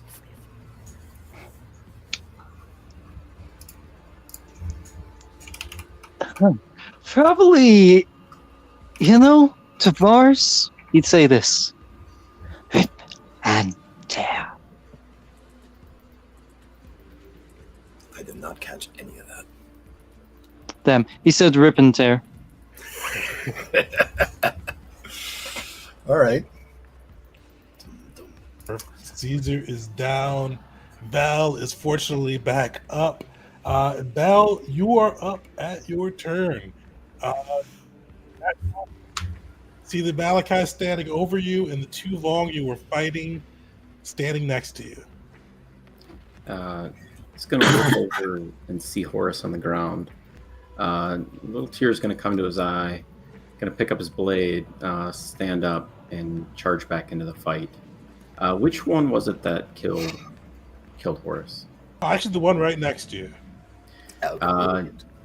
Yeah, then I'm going to just go and if I have enough space for a charging attack, I'll do a charging attack. But I'll just go in, do a sleight of hand, try to get advantage on this. Perfect. And don't forget an acrobatics and athletics check. Usually be the DC 12 on this one. Oh, sorry, he's still right next to me. Mm-hmm. Okay, yeah, I'll do acrobatics. Still enough. That's still enough, thank you. I was like, shit. It's like, welcome back. Good night. Yeah, he jumps to his feet, grabs his blade.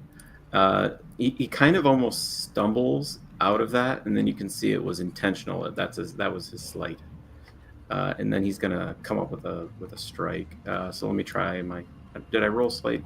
No, I don't think so. All right.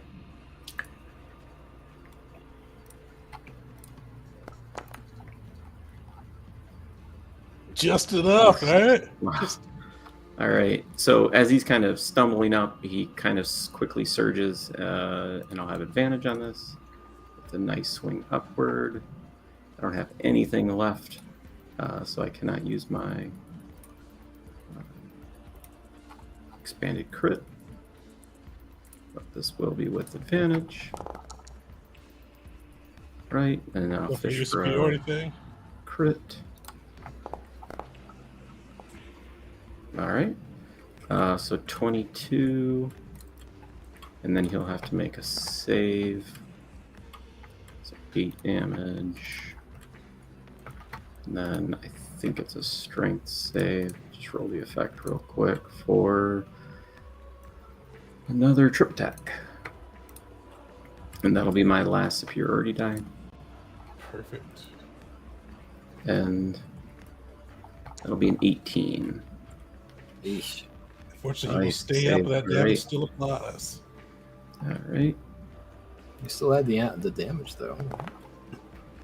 Wow. Okay. Yeah, 1 HP matters. Yeah. So Val's lost a little blood. He's all right. He's still in this. He'll make a second attack. He will not have advantage on this one. 16. That will hit this guy, yeah. Nice. It does it. Okay. The other one has better armor. Hey, there we go. 15 damage. This guy is barely on his feet. He is swaying, blood leaking through his Von den Crab armor. Death seems very near for him. Val, is there anything else Val, the Hunter of Hunters, can do on his turn? No, unfortunately, that's everything. All right. Actually, no, wait. No, I used my bonus action. Never mind. Nope. Yeah, that's it. So, Caesar's down. It's just the gardener. So, yeah, he's going to make his saving throw for the flames. Hey, he'll fail. He'll take half damage here. So, give me 48. Hey, it's something. Sick. 6 points, baby. Ooh. See, like this time, like you could smell kind of the flesh burning underneath his armor, but he still continues. You see his focus still upon the Sith, who he's waged war against. Uh, Oh, that's what he's gonna do. All right.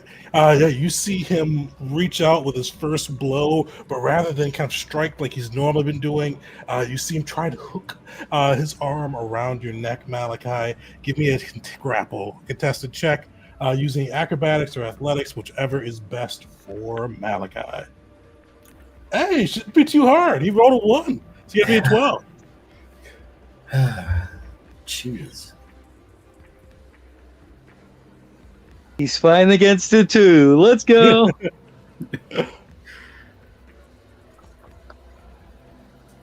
Oh, shit. Damn. What? Damn. It landed on the 20, I swear. You see, like the Gardeners, he is fighting against a kind of sloppy blow, but unfortunately, the Malachi is not usually used to being this close to his prey. And you see, he drags the Sith back in with him into the fire, and is going to use his last 3 attacks to attack. So you see him. Luckily, the ones are flowing strong for him. He's bringing you into the fire, but he is still fighting back. And then the last one will connect. This third one will miss. So give me one Constitution saving throw. Sweet, you avoid that exhaustion. And only take 12 damage as he kind of like stabbing into you as he pulls you deeper into this kind of inferno that Vars has put into this arena. Sick.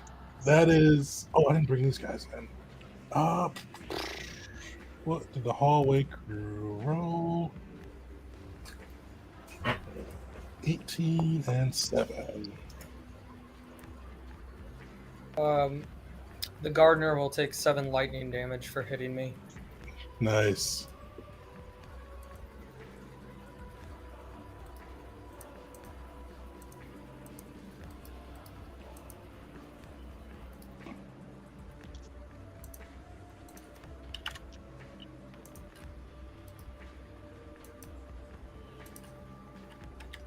Sweet, and they've got their turns this row. 6, so we'll go to the top of the round. The Yuzon Vong Warrior. Shit, he's going to unfortunately continue fucking with Val. Yeah. Fire? Yeah, he's a step in. Yeah, he'd have to step into the fire to continue this fight against Val. So you see him step in. Let me see him make a dexterity saving throw for him. You kind of hear him grunt out in like battered basic, "I thought I killed you." As you see him take through the pain to continue to bring down the Hunter of Hunters as his crowning achievement before he dies. Vars, give you some damage on this one. Nice. You see, like he reaches up, kind of walking through the flames, thinking he can withstand it like the Gardener does. Tries to make a strike at Val, but you see his flesh just burn, wither before he collapses to the ground. That was a really good roll. Was that like nice? That was a whole lot of luck in that one. You needed that one because he had like 19 HP. So if that did not roll high, he could have got some attacks off. Yeah. Yeesh. You see him collapse to the ground. Team Basilisk, Malachi, Vars, you are up. What are you guys doing? Caesar's dead. One of the Vong is dead. One Vong and the Gardener up. Actually, Malachi, give me a dexterity saving throw. If I do a where is it? First level? Nope, second level. If I do phase walk right here, right now, do I still have to make that saving throw? At the start of your Start turn. with the, Yeah. Okay, all right. Dex, you said? Mhm. Okay. Just kill me now. Oh, that's not bad. Okay. Sweet, you'll save, so you'll take half damage on this. Should I or you want? Do you want to, or I can do it if you don't want to? I'm sorry. Oh, you did want to. Sorry. Yeah, you both No. yours. I thought you said no. I thought you said. No, I said I'm sorry for the damage. Oh, all right. If So we're going off of yours, Vars, that's 27. Yeah, I know, but thankfully it's half, so 13. 13. Yeah. Malachi is not looking good anymore. But I am going to, what's it called? Phase walk. Phase walk. Right. Yes. I'm going to phase walk 20 feet. So I'm going to phase walk to there. Sweet, you escaped the gardener's grasp. Actually, I think I could go another 10 and I'll still be within 20 feet of the Vong there. So I'll go right here next to our buddy old pal Basilisk. And as I'm just swoosh, by the force just appearing over here, my two light daggers that have been whirling follow suit, but not before I use Deceptive Strike against one of the Vongs. So one of my daggers will make a attack, and this is an at-will that I'll use as an action.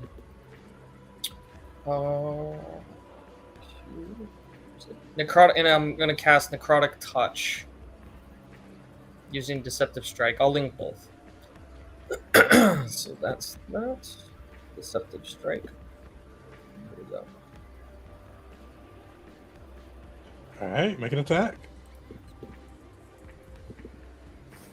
Oh, hold on. Lagging a little bit.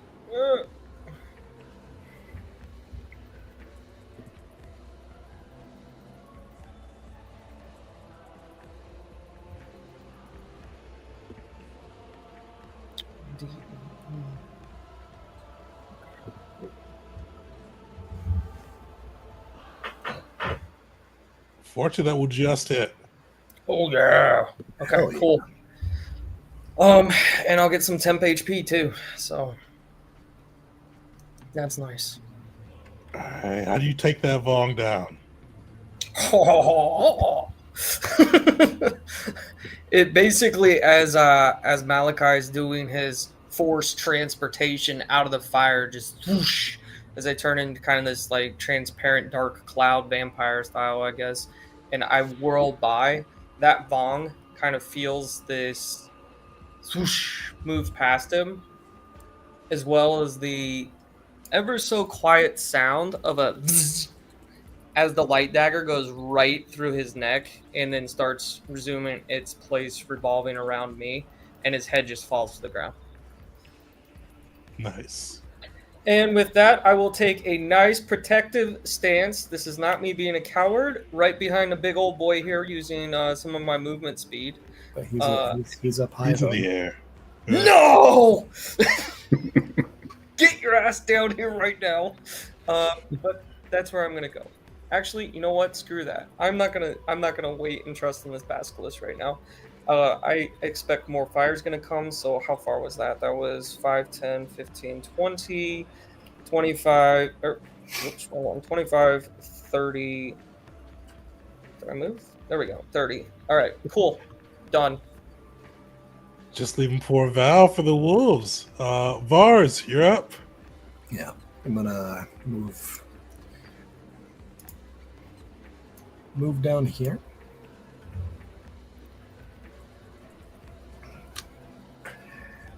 And I already dropped my pistol, so I'm not gonna focus on that at all. But let's say I'll take the dodge action and then the bonus for Sentinel. Not that, I mean, there's only one opponent, but whatever. Not sure what else I could do with it. Perfect. Actually, wait. I'm going to use Second Wind. So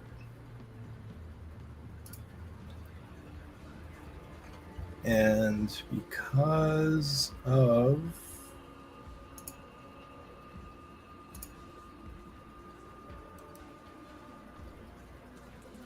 Oh, rally the troops. All right. so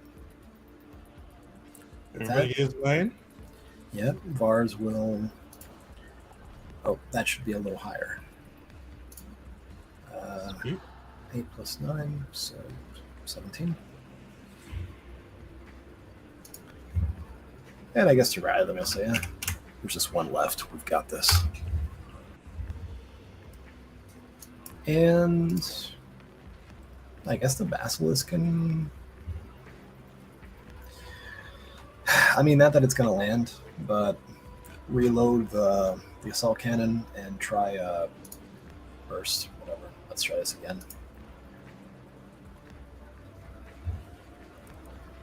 DC 15 attacks. I'm hoping, there's a chance. Oh, Yeah, not a big one, but it's there. it's there. Yeah. You see, he just kind of continues juking and dodging through the flames. And with that, Val, you are up. You hurt. You see this slow and the flames is coming one left. What does do here? Yeah. So I'm going to see this guy on the ground, spit down at him as I walk past. You are not worthy of such honor, slaying such a fantastic fighter. Oh, no. I can't move him up because of the wall. I was not letting you move. Yeah, so I'll skirt right around the fire and then just move him up 10 feet if I could. And then I'm just going to kind of wave with my blade for the gardener to come on in, and then I'm going to take the dodge action. All right. This is the gardener's turn. He's going to make a dexterity saving throw.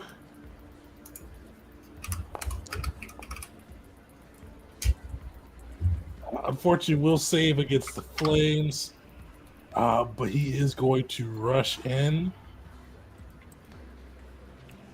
Savar's attack of opportunity. Yeah, let's see if that connects.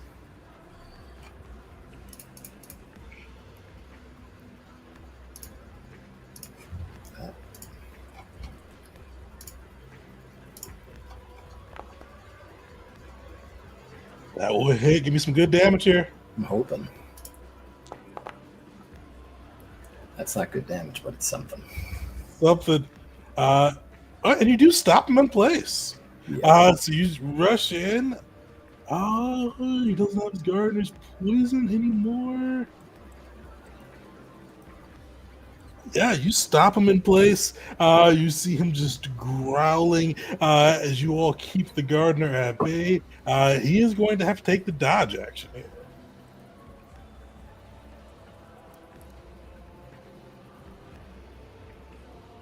All right. Put him down, crew. Let's hope so. I'm just going to swing twice because what else is there to do?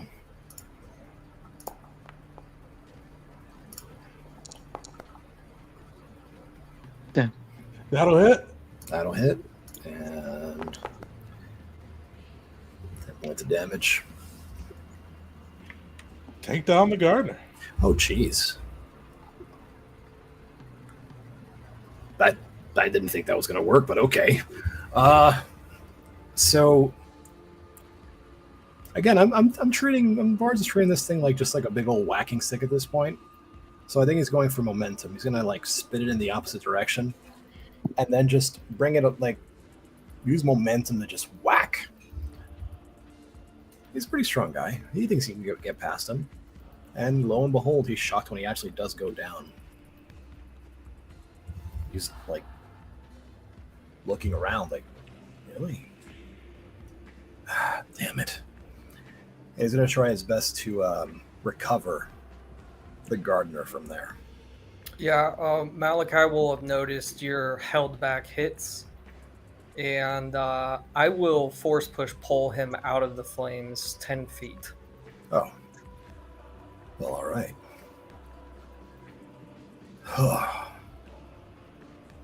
Crap.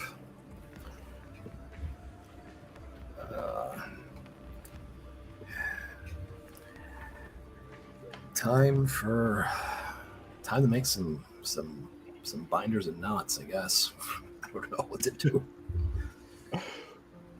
Perfect. Well, as you guys bring this fight to a close, you do kind of get a notification on your data pad, and you see kind of reflects the fight in the sky. As you guys have been fighting ferociously against the former survivors of Vela, your fleet has been fighting ferociously against the Yuzon Vong in the sky. And you see your fleet has been pushing them back, kind of pushing them closer and closer into the planet's atmosphere. But you do see, kind of as it goes into like this view of Ethor, the space around it, with the Tefanda Station Alliance crew trading turbo laser blast against these York coral monstrosity that are hurling bolts of plasma. You do see another group of ships emerge from hyperspace. You see them sporting Republic insignia.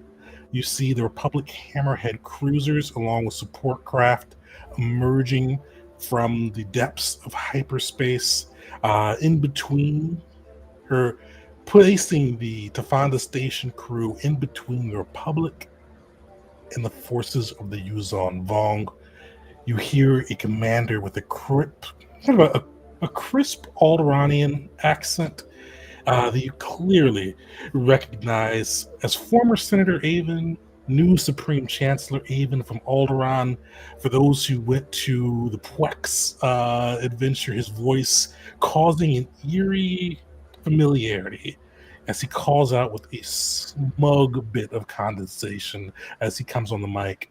And he basically goes, Tefanda Station crew, stand down in the name of the Republic. Your warmongering ways will no longer be tolerated. Attacking this ally of the Republic. Stand down now before we are forced to do battle with your fleet. We should have killed him when we had the chance. We had so many chances throughout this campaign, and he got away each and every time. You guys did decide not to kill him a couple times. You decided not to kill him that one time in Invasion. Even that one would have been a little bit unjustified there. There's another time in Occupation, and then the last time when he was at the CC Ruse home planet. But you do see him there. You see the Republic fleet spread out. And at the same time, as you guys are kind of noticing these diagnostics, you do feel the Shaper's Den kind of start to rumble a bit. Everybody give me a perception check. Horace, if you want to, you can roll the Basilisk perception. Nah, I'm good. I'm just thinking to myself, this is and it's not in a negative way in any way, shape, or form. This is the third character I've lost in this campaign. Does one of the ships in orbit by chance have a back to tank? Roll me a d20. We'll say 11 plus. They do. I'll let Horace roll a d20 if he wants to. Well, actually, no. You know what? Horus is one with the Force right now. Yeah, by the way. He doesn't have a body to Oh, Yeah. Okay. We can put thoughts and prayers in there for him, though. listen, I still want to roll the d20 just to check. If he wasn't at peace, could he have been brought back? Nah, dead. Dead. Malachi, I don't know. You read the force. You use the force to read the data pad, and you can see multiple things happening at this moment. You kind of feel the rumbling within the Shaper's Den, and looking from some of the satellite images and shipborne images of the planet Ethor, you see part of the Shaper's Den starting to split off and trying to starting to break off and start floating away. At the same time, you notice the Yuzon Vong world ship that was tethered initially to the planet also starting to edge away from this confrontation on its break to make a run towards hyperspace. You all seeing this, you are in the Shaper's Den. You utilizing the telemetry from this data. You all think if you wanted to run it, you could potentially jump on board that ship before it makes its way off, or jump on board the piece of the Shaper's Den that is breaking off and try to pursue Master Nimyen.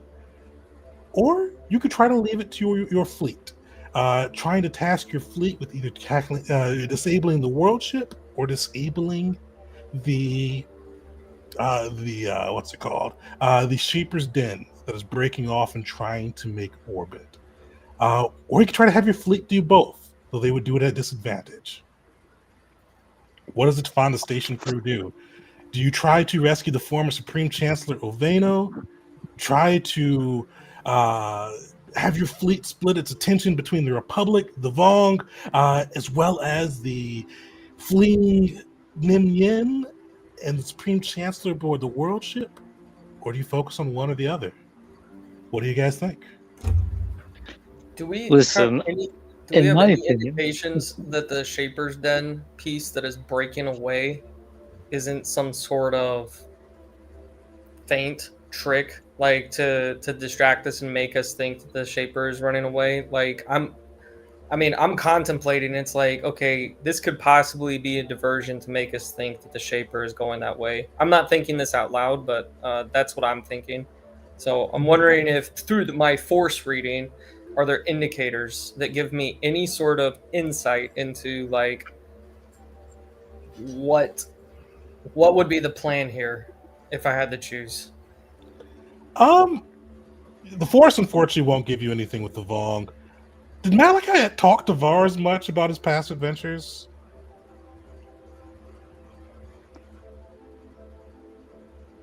In game, not so much. Okay. But as time passed, I mean, out of everybody that we have, he's about the only one that has gained Malachi's full throttle respect.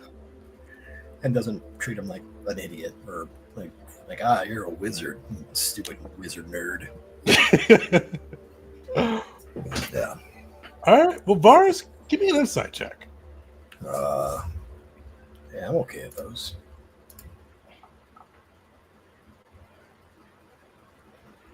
You kind of like, as this Shaper's Den rumbles and you see in satellite images part of it breaking apart. And you look around and see your crew bloodied with one fallen member. This really reminds you of Kashyyyk. When you had Shaper Nimyen cornered on Kashyyyk, she bolted and took part of her thing and ran. Yep. I don't think we can let that bitch get away again. That's her. She's scared. We burned through everything, all her creations, everything she did to my damn friends, and now she's running again. Not this damn time.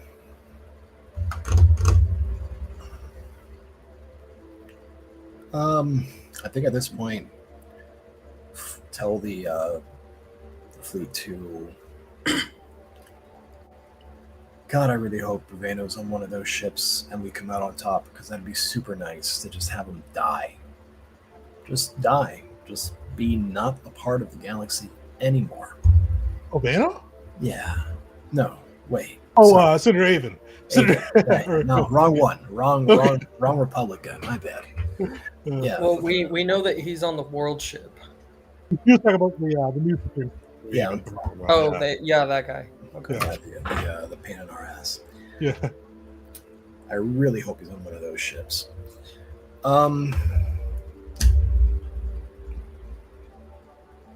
the Shaper's going to run away and learn from this and do something else later on. We need to take her down.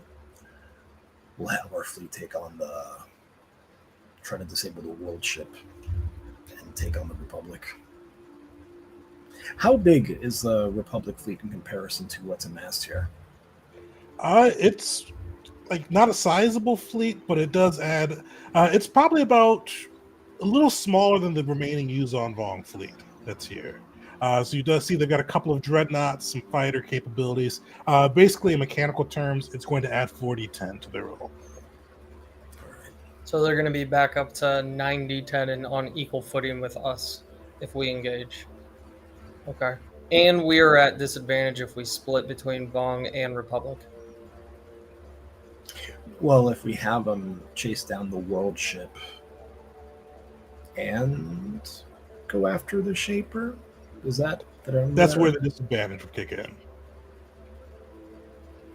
So you can definitely do both, but it is going to split your fleet's focus, and you'd have to roll a disadvantage for each. You can focus at one, get your full 90-10 roll.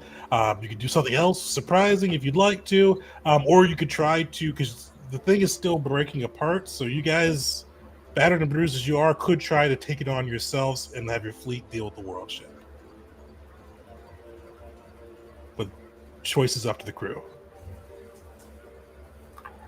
I think we gotta. I don't know, because Nem Yen's gonna just take off,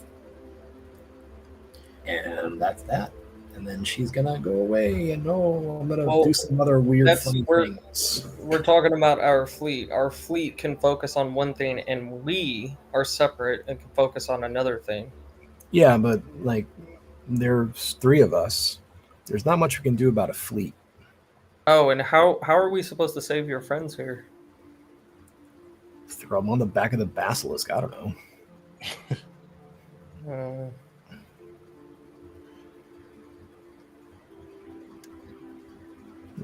I got like 100 feet of fiber cord. I don't know. Just dragging around these basically corpses. I mean, I was thinking of like tying them to the back of it. And the Shaper's Den itself isn't falling apart. So if you did want to leave them here, you cleared out this section, you could be reasonably sure they'd be okay if you left them here. Okay. In that case, now we have no worries. So our crew that remains here, battered and beaten and fucked up, is going to go after the Shaper. My vote between the three of us is send the rest of our fleet after what we came here for, to save the Senator. Stop the world ship from leaving. That would mean engaging the fleet, right? Right? Well, I don't know if I thought it was if we split the fleet's attention, then it's disadvantage. But if we have the fleet just engage one objective, then it keeps It's it a straight normal. roll. Yeah. Right. So if you guys want to take on the Shaper and try to catch your ship on your own, the fleet can focus fully on fighting the Republic, the Vong, and capturing the world ship. I don't think there's much, because like, what are we gonna do? Get out there and yell mean words at him from the planet's surface? Well, I thought Tegan said that we would be able to catch the ship, whichever Yeah, one it's we still like the Shaper's Den is still kind of breaking No, apart. with the ship. I know, but like, what's the alternative? Is what I'm getting at. If we don't go after the Shaper, what do we do? Our options are go to the world ship to save the Senator ourselves, or go after the Shaper ourselves. And then the fleet's options are... Oh, you got the Shaper yourselves. You wouldn't be able to catch the world ship anymore. Okay. So we have the Shaper, and that's it. That's our only choice. The fleet can go after the Shaper, the world ship, or for whatever reason, just an opinion here, just engage the Republic full out. Well, how petty do we want to be? Please raise your hand and tell us what ship you are on, bastard. all right. So okay. I see what's the Shaper. What? What do you think of having our fleet assist us in catching the Shaper? And what are the chances that captured, she would know where the world ship is going? I mean, she'd probably Let the die. world ship escape. Let our fleet assist us and help us get your scattered friends out of here. Let's capture the Shaper, escape, and fight another day. We came here to take Ethor.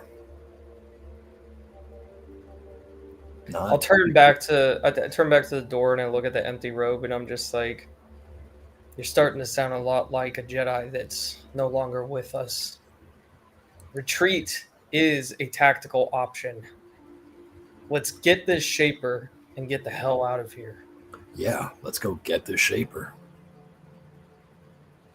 With the help of our fleet. No, the fleet can engage again. I will not cede control of Ethor. We're there. We've almost got this. And if we get Nemyen as a prisoner, that's just a... Oh, and if you have... Oh, sorry, I didn't mean to cut you off there. No, go ahead. They could still fight the battle itself and go after either objective. So it wouldn't be sacrificing Ethor if you had the fleet either go after the world ship or the fleet assist you with the Shaper's Den. It would still be fighting for Ethor at the time, so you don't have to worry about kind of losing out on the planet. You can still potentially take the planet as a whole, if that makes sense. Yeah. But I mean... All right, let's take a step back. So, if we say, hey, fleet, buddy, pals, help us take down the Shaper, they're going to just blow up the fucking rock. Right? That's what it's going to boil down to. They can disable long ships. We got tractor beams. We got all sorts of stuff at our disposal, I believe, is what I was going to ask or hope for. They have to pound it a little bit to take out the Dovin basils, but they could definitely tractor beam it up. You definitely think that's within their capabilities between both ships, the world ship as well as the kind of the smaller piece of the Shaper's Den that's breaking away. Okay. So and what's the Hunter Hunters think over there? So unfortunately, Val isn't going to provide much insight here, but Val would be just to go get the Shaper ourselves. Let the fleet do what the fleet wants to do, win the battle for Ethor, get the Senator, and then we'll finish what we came for, even with just the three of us and me at 3 HP. And Horace, I know you're dead. What would the group think that if you could whisper through the forest, what would Horace's remains? Do you want the Horace's advice for this? His advice would, all right, that sounds great, guys, but can we do it in a way that kills more Jedi? No. I'm paraphrasing. Yes. Horst would think the party captured the Shaper all by ourselves, and that that our fleet can keep doing what it's doing, and what it was doing before was trying to take out all the Vaughn. All right, so you guys have some options. I will say for the living crew, snap decision. What do? Do you have the fleet pursue the world ship? Do you have the fleet pursue the Shaper's Den? Do you guys pursue the Shaper's Den battered and bruised? Or do you have the fleet assist you pursuing the Shaper's Den? Or have the fleet try to do both while it's trying to take the planet Ethor? The choice is yours. The fleet helping us is a guaranteed success, in my opinion. It's 50-50 in any other pursuit. Yeah, but then they still have to deal with the Republic, right? And then they still have to deal with the Republic. I don't know. I don't want to take on the Shaper. Yeah, I think if we try to have the fleet multitask, we lose. And so I would say we take on the Shaper, let the fleet get the Chancellor, and that would be my vote. I'll agree with that. All right, so you guys are going to try to catch the Shaper's den or the Shaper's escape ship as it breaks off from the den, and try to apprehend Nimyan. Yeah, that's a word. Try is a very strong word. You guys got med packs, right? Yeah. I'm seething with anger. Drops a seethe. You guys do have one action if you do want to hit patch up. Otherwise, you will need to start running. Yeah, the only thing I can do is med pack. Okay, so I will subtract another 1 from my supply here. Why do I have it in 2 separate spots? Nice. So, do you have a med pack that you can use, or? Yeah, you gave me some already. I had, let's see how many on me. Take 2 more. All right. So I had 3, so I used 1, so I gained 2, so I'm at 4. All right, screw it. I'll throw 1. I'll use 1. Does that extend the hit die? No. Okay. Thank God. So I'll use 1, and that's D10. Perfect. While you guys are healing, we're going to go over the mechanics of how this next section will work. Horace, your guy's dead. Your other guy is unconscious with coral. What you'll have in this option is you'll get, if somebody makes a roll, and you think Horace could have done a little bit better with that roll, you'll get a chance to assist from beyond the force and re-roll it utilizing Horace's stats. You can do that once per each round as we go through this next skill adventure piece. This will be a skill adventure to see if you guys can catch up to the Shaper ship, disable it, and bring in or kill Nimyan, whatever the party decides that side. I know I think at the start of this mission, you guys wanted the apprehender. It sounds like now you guys may be moving for the death penalty, but we'll figure that out as we get there. So, skill adventure, you see the Shaper's den, the Shaper's escape ship is breaking off from the den, starting to levitate off of the planet Ethor, still close enough for you guys to run, catch up to it, and make your way in and try to break through the whole of the ship to get the Shaper within. So, as you guys are thinking of what will the crew do, do you guys want to see how the fleet action works first, or do you want to go into the skill adventure first? I think the fleet's more straightforward. All right. Yeah. Yeah, fleet action also might change some of our options or how we pursue forward as well. Unfortunately, it's be happening simultaneously, so you really won't know how the Gotcha. fleet is done until you are done. But everybody, 2d10 for everybody but Horace. Horace, you get to roll that 3d10. Yippee!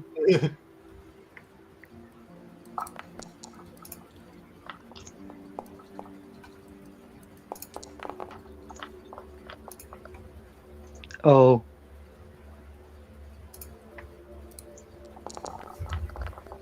Uh-oh. Oh, somebody gets. Oh, Did shit. we get 1 success? Var's got 2. Oh, He got a 10. didn't see what. Oh, Your only heck yeah. I think it's Didn't time see to that. burn them inspos, boys. Yeah. I think, don't we have some re-rolls from coming You in? do have 2 rerolls as well. All right. What is it? 4 to 1, 2, 3, 2 to 4 right now? 2 to 4, yeah. Okay, so I definitely need a reroll. I think Horace needs to reroll. What What would an inspo do here? Is it just one die reroll? 1 die. Well, I netted us 3 failures, I think. Oh, you won? Shit. Yeah. Yeah, I'll reroll. Yeah, the one. let's Yeah, Because that So one re- would be way too failure, too I'll successful. re-roll. I'll re-roll my. I can only re-roll the one die, or is it re-roll the entire thing? So if you're using the rerolls you've got, it just rerolls one die. The inspo rerolls whatever you rolled yourself. Okay. What do you guys want to burn? I would say you can reuse the reroll, and Okay. then actually Horace could use the inspo if we wanted to, because he didn't get any success. Okay. I'm gonna re-roll my. We have 2 re-rolls, right? And the inspiration. Okay. Yeah. Here's my 1d10 re-roll. There we go. Hey, One nice. success, bringing you up to 3. 3. So I'll now bring that inspo. there we go. Solid. Crushed them. Yes. Should we just do one more, or are we solid now? We might need it later too, because I think we already won. Okay. Yeah. Because I think that puts us at 6, if I counted that right. It does. Yeah, 6 exactly. So yeah, you see kind of you catch the recording as you guys are running not for your lives, but running to catch this shaper who has tormented your lives. But as this fleet battle goes in, they get your orders. You see the Sith Dreadnoughts, the Sith Dreadnoughts, along with the Jedi Starfighters, the CC-Roo battle droids, your refugee fighters, the Roidian Mutts, everything starts to just blitz, hurtling turbo lasers, hurtling proton torpedoes, concussion missiles into the Vong, into the Republic, into the world ship. And you see they are kind of able to swarm, especially with the Jedi Starfighters and CC-Roo fighters, nimbly moving between the world ship's tentacles, dropping bombs, dropping lasers into it. And you see eventually the damage becomes too much for this hulking ship, and you see it start to kind of slow billow, and you see it kind of start to come to a halt, venting atmosphere, but unable to continue its plunge towards the gravity barrier into hyperspace. And you see the battle continue once again above the sky. Sweet. Now that we've got that, we are diving into the skill adventure. Horace, remember you can assist from beyond the force. With this, you guys need 5 successes before 3 failures. I'm going to give you the DC straight up too. DC 18. How do you guys initially race to catch this ship? How do you guys kind of penetrate the ship? How do you guys catch this shaper? Take it away. I ride the Basilisk. It has a speed of 45. We all ride the basilisk. Yeah. There's only 3 of us, right? We can all fit. It's It's a big enough.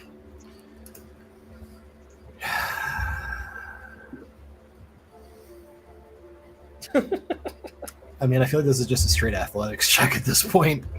It's like, all right, boys, hoof it. All right, Vars, you lead them kind of through kind of the chase to kind of do that movie action leap onto the ship and see if you can catch it before it runs. I mean, I have a jetpack. It's kind of cheating, but sure. All right, give me an athletics check. All right.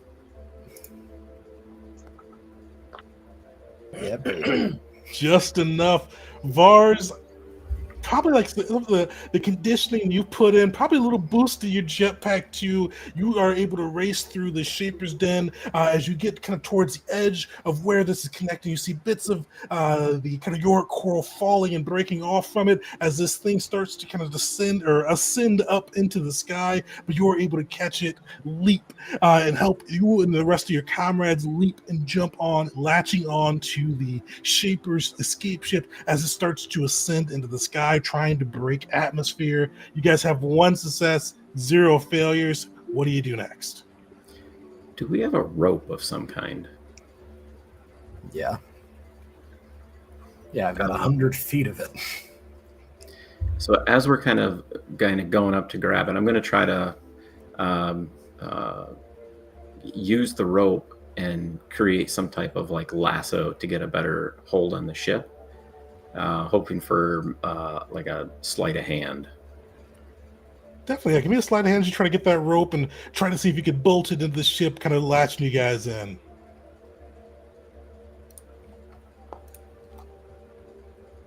Solid. Yeah, you get that.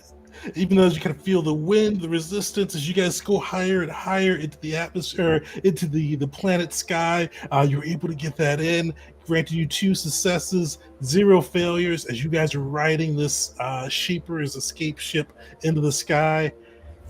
What do you guys do next? Malachi. Oh, fudge.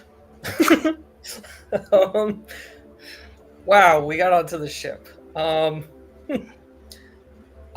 First thing, as soon as I get onto the ship, with my Malachi eyes, I'm going to look for the most direct route and path before us with the least obstacles. So I know that Vong stuff looks a little bit weird to me, so maybe there's something that I can perceive that can You lead us in guys the are right still on the direction. outside of the ship. So you're riding the hole right now. We're on the outside? Okay, I'm looking for Yeah. a good entry point for us. Um, Trying to I have sense the thinnest part, I guess, is what that sounds a good like. spot to break in. Sure. Yeah, Give me a yeah. perception check that. We've done this before. I mean, we did a space landing on a world ship. Yeah, no big deal. All right.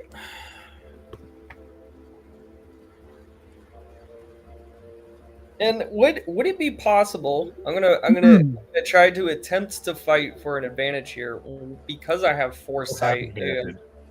You should have disadvantage if I'm playing that by the foresight rule. Fine. But you do have a from beyond the force assist here. From beyond the force. Oh God. Barely better, but still a failure. I forgot Horace had terrible perception. No. Malachi, you do feel kind of the gentle breeze of Horace trying to assist there, but unfortunately the Vong just resists the force.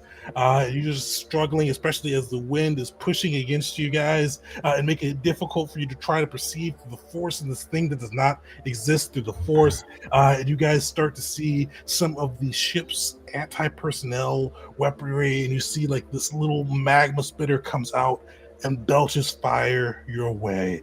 Everybody make a dexterity saving throw, DC 18. Everybody? The Force Ghost does not need to make a dexterity saving throw. All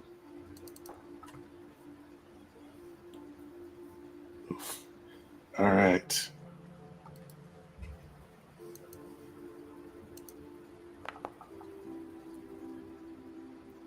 Oh, everybody failed. Take 3 damage as you see this thing belch fire at you. All right, top of the round, you guys are still kind of clinging to the ship as it gets higher and higher into the sky. You have 2 successes, 1 failure out of the 3. What do you all do?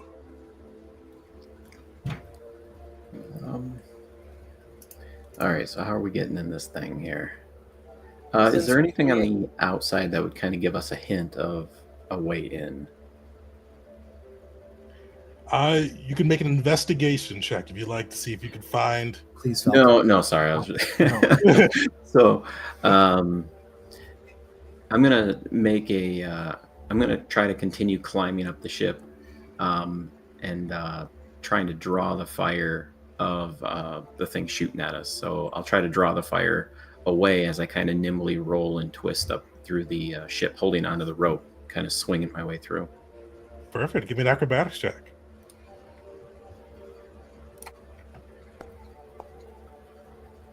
Oof. Horace, do you want to be on the grave this one, or do you sort of save for this round? Does it have to be the same skill? It does need to be the same skill. Yeah, Horace had next. Oh shit! Yeah, you did have That's 0 dex. Yeah, I'd leave that one alone. I will. Oh, Try. Is it? No, that's right. It's a skill check. Never mind. I'm sorry. oh. All right, you see this thing once again belches plasma, but you see it kind of gets more and more of the anti-personnel belching. Dexterity saving throws again.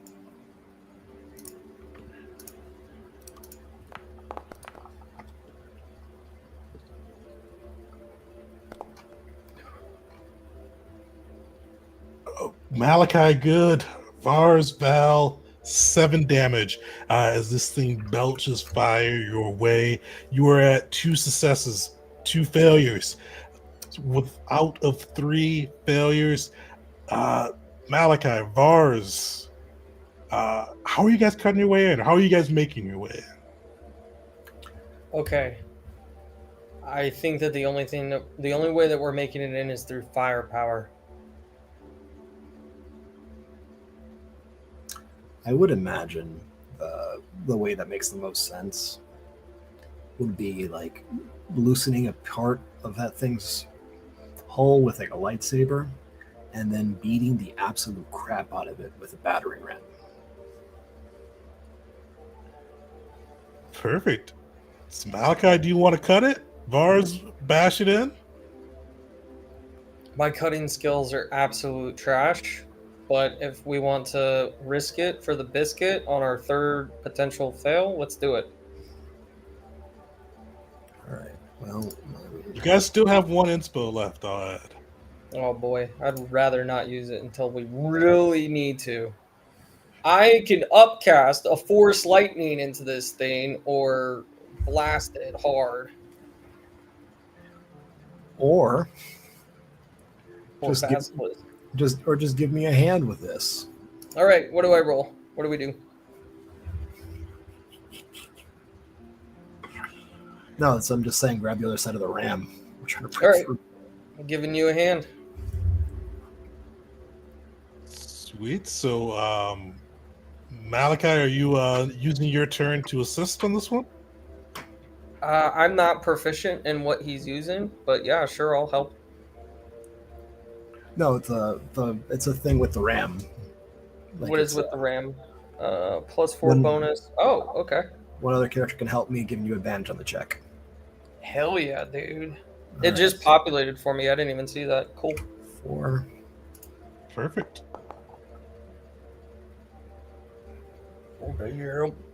Nice. Sweet. You and Malachi kind of working together, bashing, repeated, are able to eventually crack it enough for you guys to begin prying your way into the ship. You're still on the outside of the ship with a new round. Everybody give me a strength saving throw as you guys are feeling hurtled deeper into the atmosphere. Will my friction grip gear help me at all during this? I'll say it gives you advantage. Sweet, thank you. I need every advantage I can take. Because I'm failing no matter. All right. Yeah, Malachi, if you feel better, I had a +9 and you rolled better than me, so I just seen that. So, Bars, you've got this rope attached to you. You're able to keep yourself as you feel this kind of just strength and or like this, the atmosphere, this G-force pushing you back. You see your compatriots are kind of like almost flailing, almost getting knocked off. Bars, what do you do to kind of keep them rooted and kind of push them into the spaceship? Okay. Well,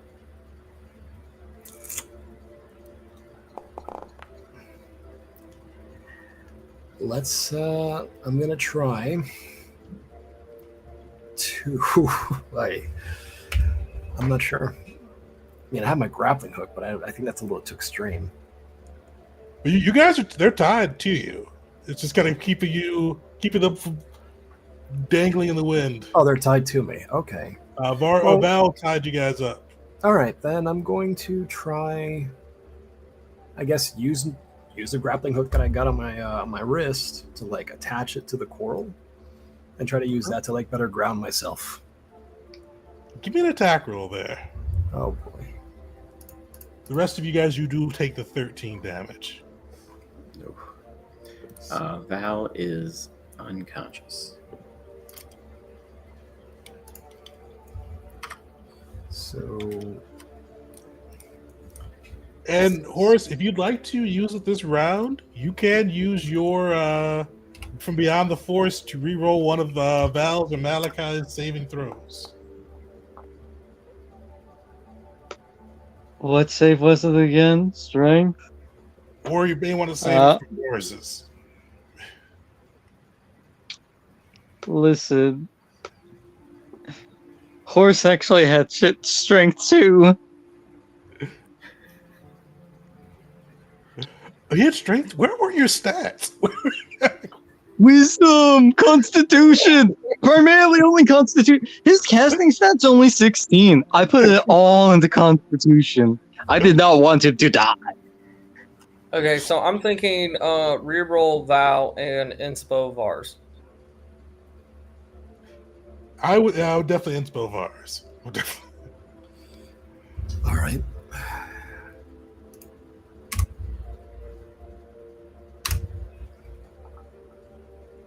There we go. Varge, you like Herculean strength. As you get like this grappling hook in, you are able to reel. And Horace, reroll me strength saving throw for Val.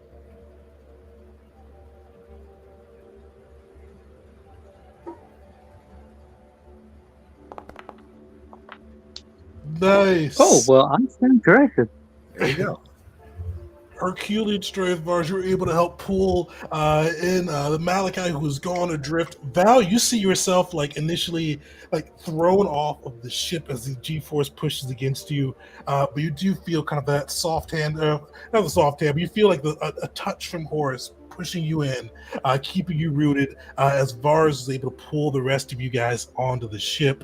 You guys are on the ship. You see, this is not a large ship. This is probably like a little smaller than the Millennium Falcon, kind of like that small freighter type style. You see ahead is the cockpit. You guys are at 3 successes, 2 failures. You need 2 more successes to be able to bring in Nim Yin. Can you do it? Start of the new round. What are you guys thinking? All right, so we're in the ship. You're in the ship. My rolls have been terrible, but I have a +10. I feel like I can do this. Stealth. Perfect. As you guys creep down the hallways, taking Val's lead, give me a stealth check.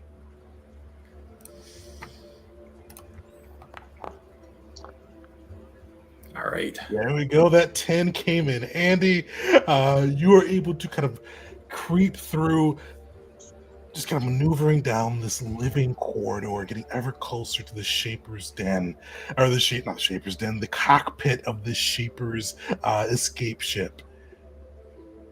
A thin wall separates you from the Master Shaper herself. You've got 4 successes, 2 failures, no inspo.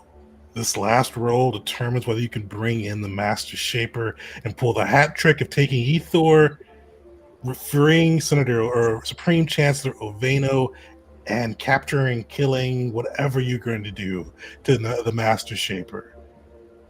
Vars, Malachi, who's feeling lucky today? I mean, I want to cheat it and just use athletics again to burst through the door like the goddamn juggernaut. Unfortunately, you did athletics the last turn, but definitely go off with whatever else you're thinking. Yeah, that's. I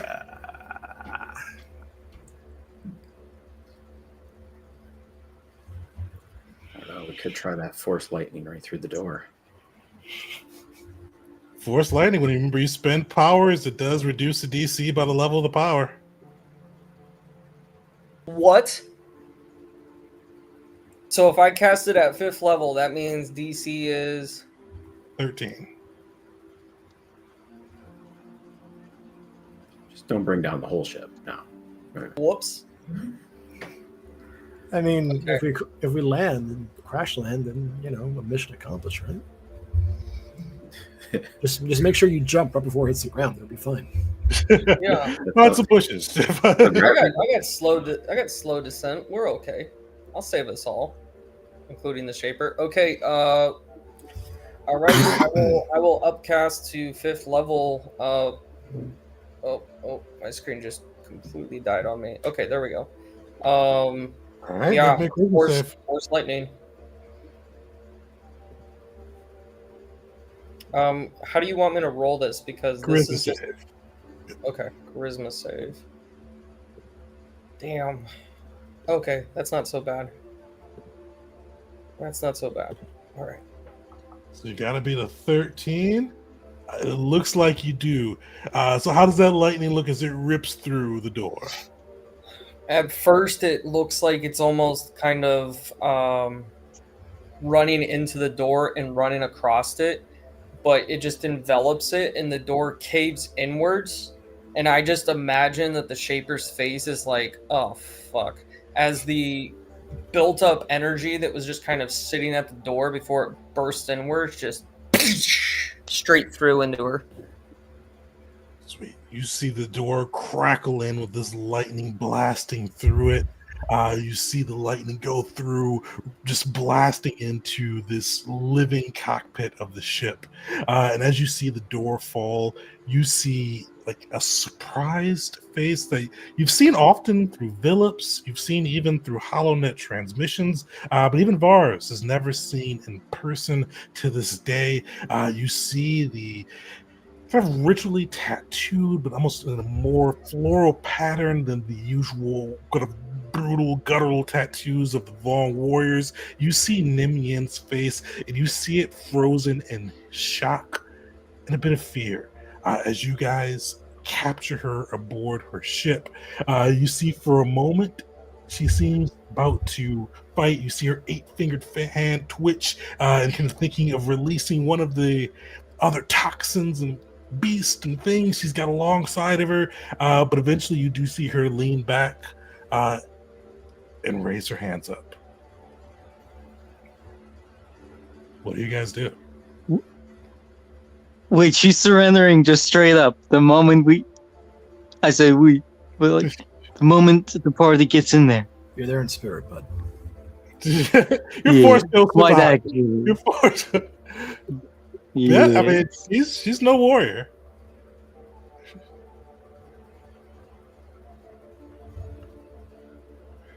What do y'all do? Isn't that against the Vong way? The hell are you doing? What does it matter? She's more valuable to us alive. And we're gonna have some fun. I don't care about value. I want to put this bitch down. I could be useful. You will be useful. Why would I want to join the void when life has more possibilities? Tell the Republic forces to stand down. Ethor's lost. I don't command them. Tell them to pull back. Just ask. Tell them I mean, to stand down, Shaper. Yeah. Besides, isn't Avon, one of yours? He does follow the Vong. I'm not his direct master. I would put a coral piece in him if I was. I could try.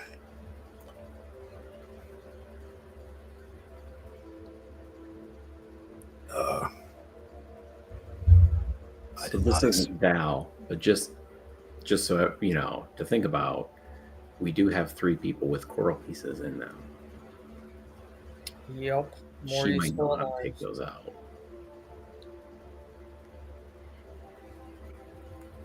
Wait, what? We So- have 3 people with coral pieces that a master shaper that we have in front of us put into them. She's useful in that she can remove that and all the other information that she has. Yeah, she might be able to save Dash, Caesar, and the gardener. Val wouldn't be telling you this. I'm out of character. Okay, I figured as much, but Also, out of character, there's always Talus, but Yeah. Just Oh, yeah. saying. He did the surgery once. Yeah.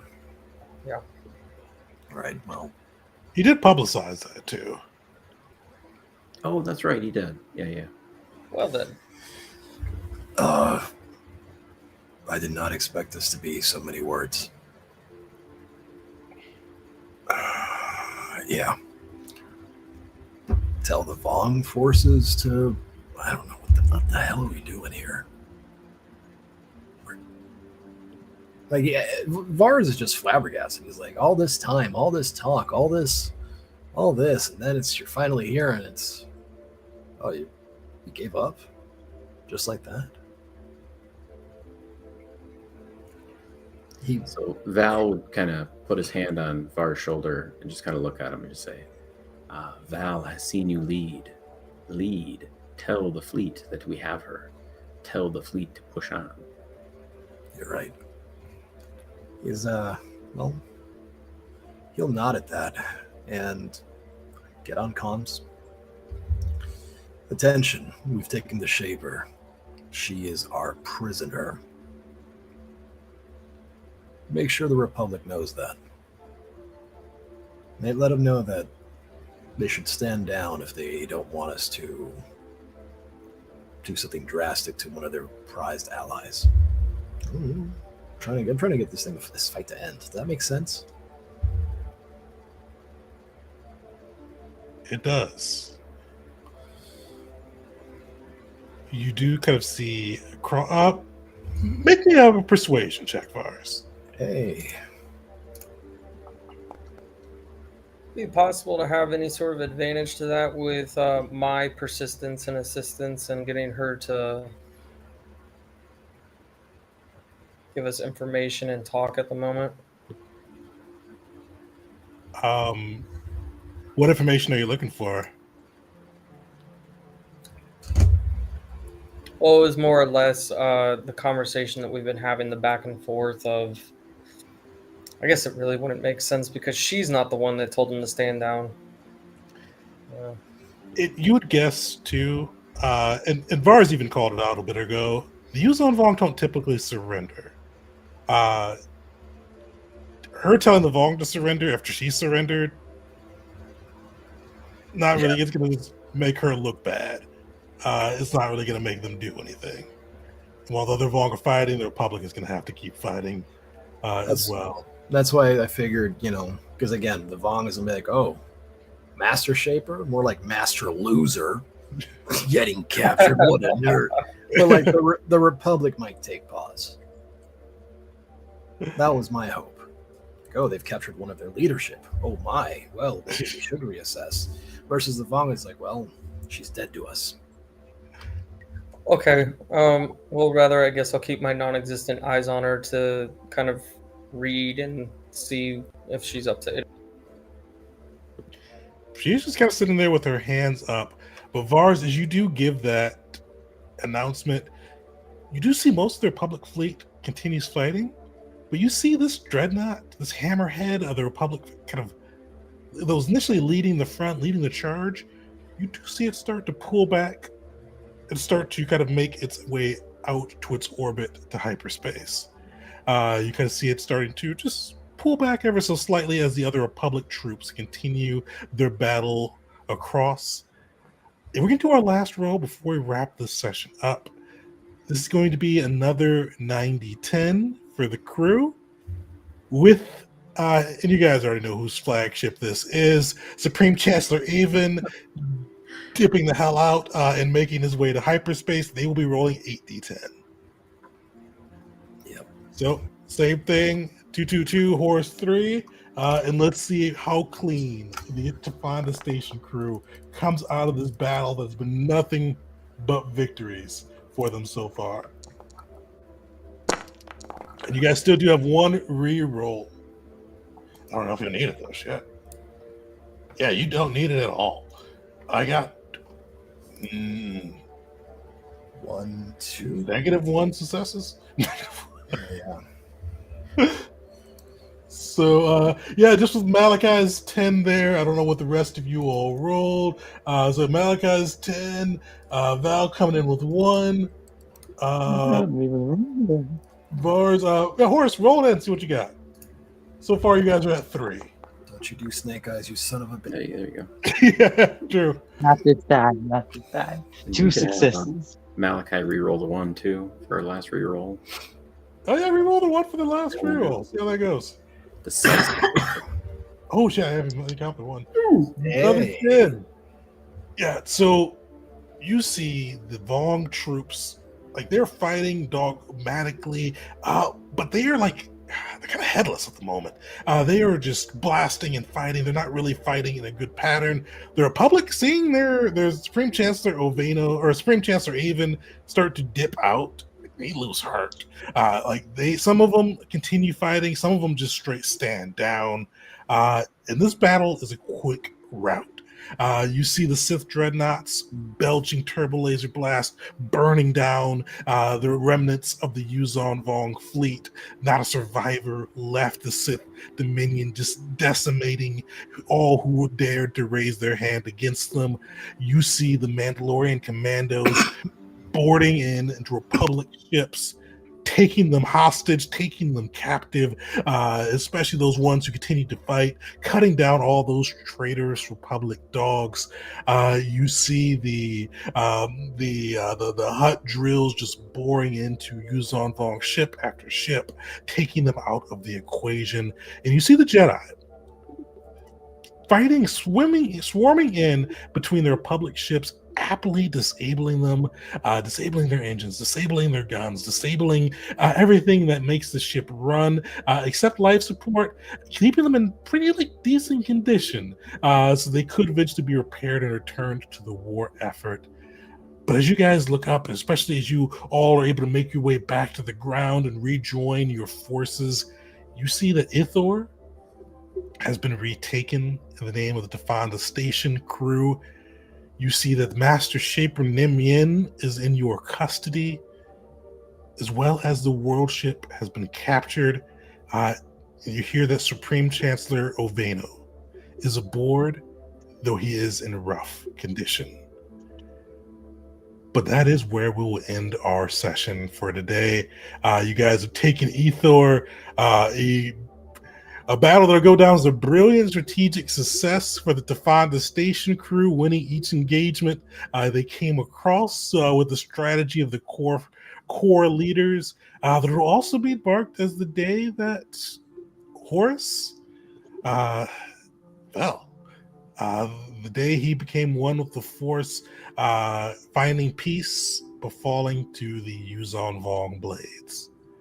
And that will pick up 2 weeks from now as we get into what's next. Sweet. Yeah, so everybody join us for that. Thank you for hanging out, and shout out to Bobby Blankenship for hanging out in the comments as well. Yeah, we'll pick up 2 weeks on that side, and we will see you all then. Thanks everybody for hanging out, and until next time.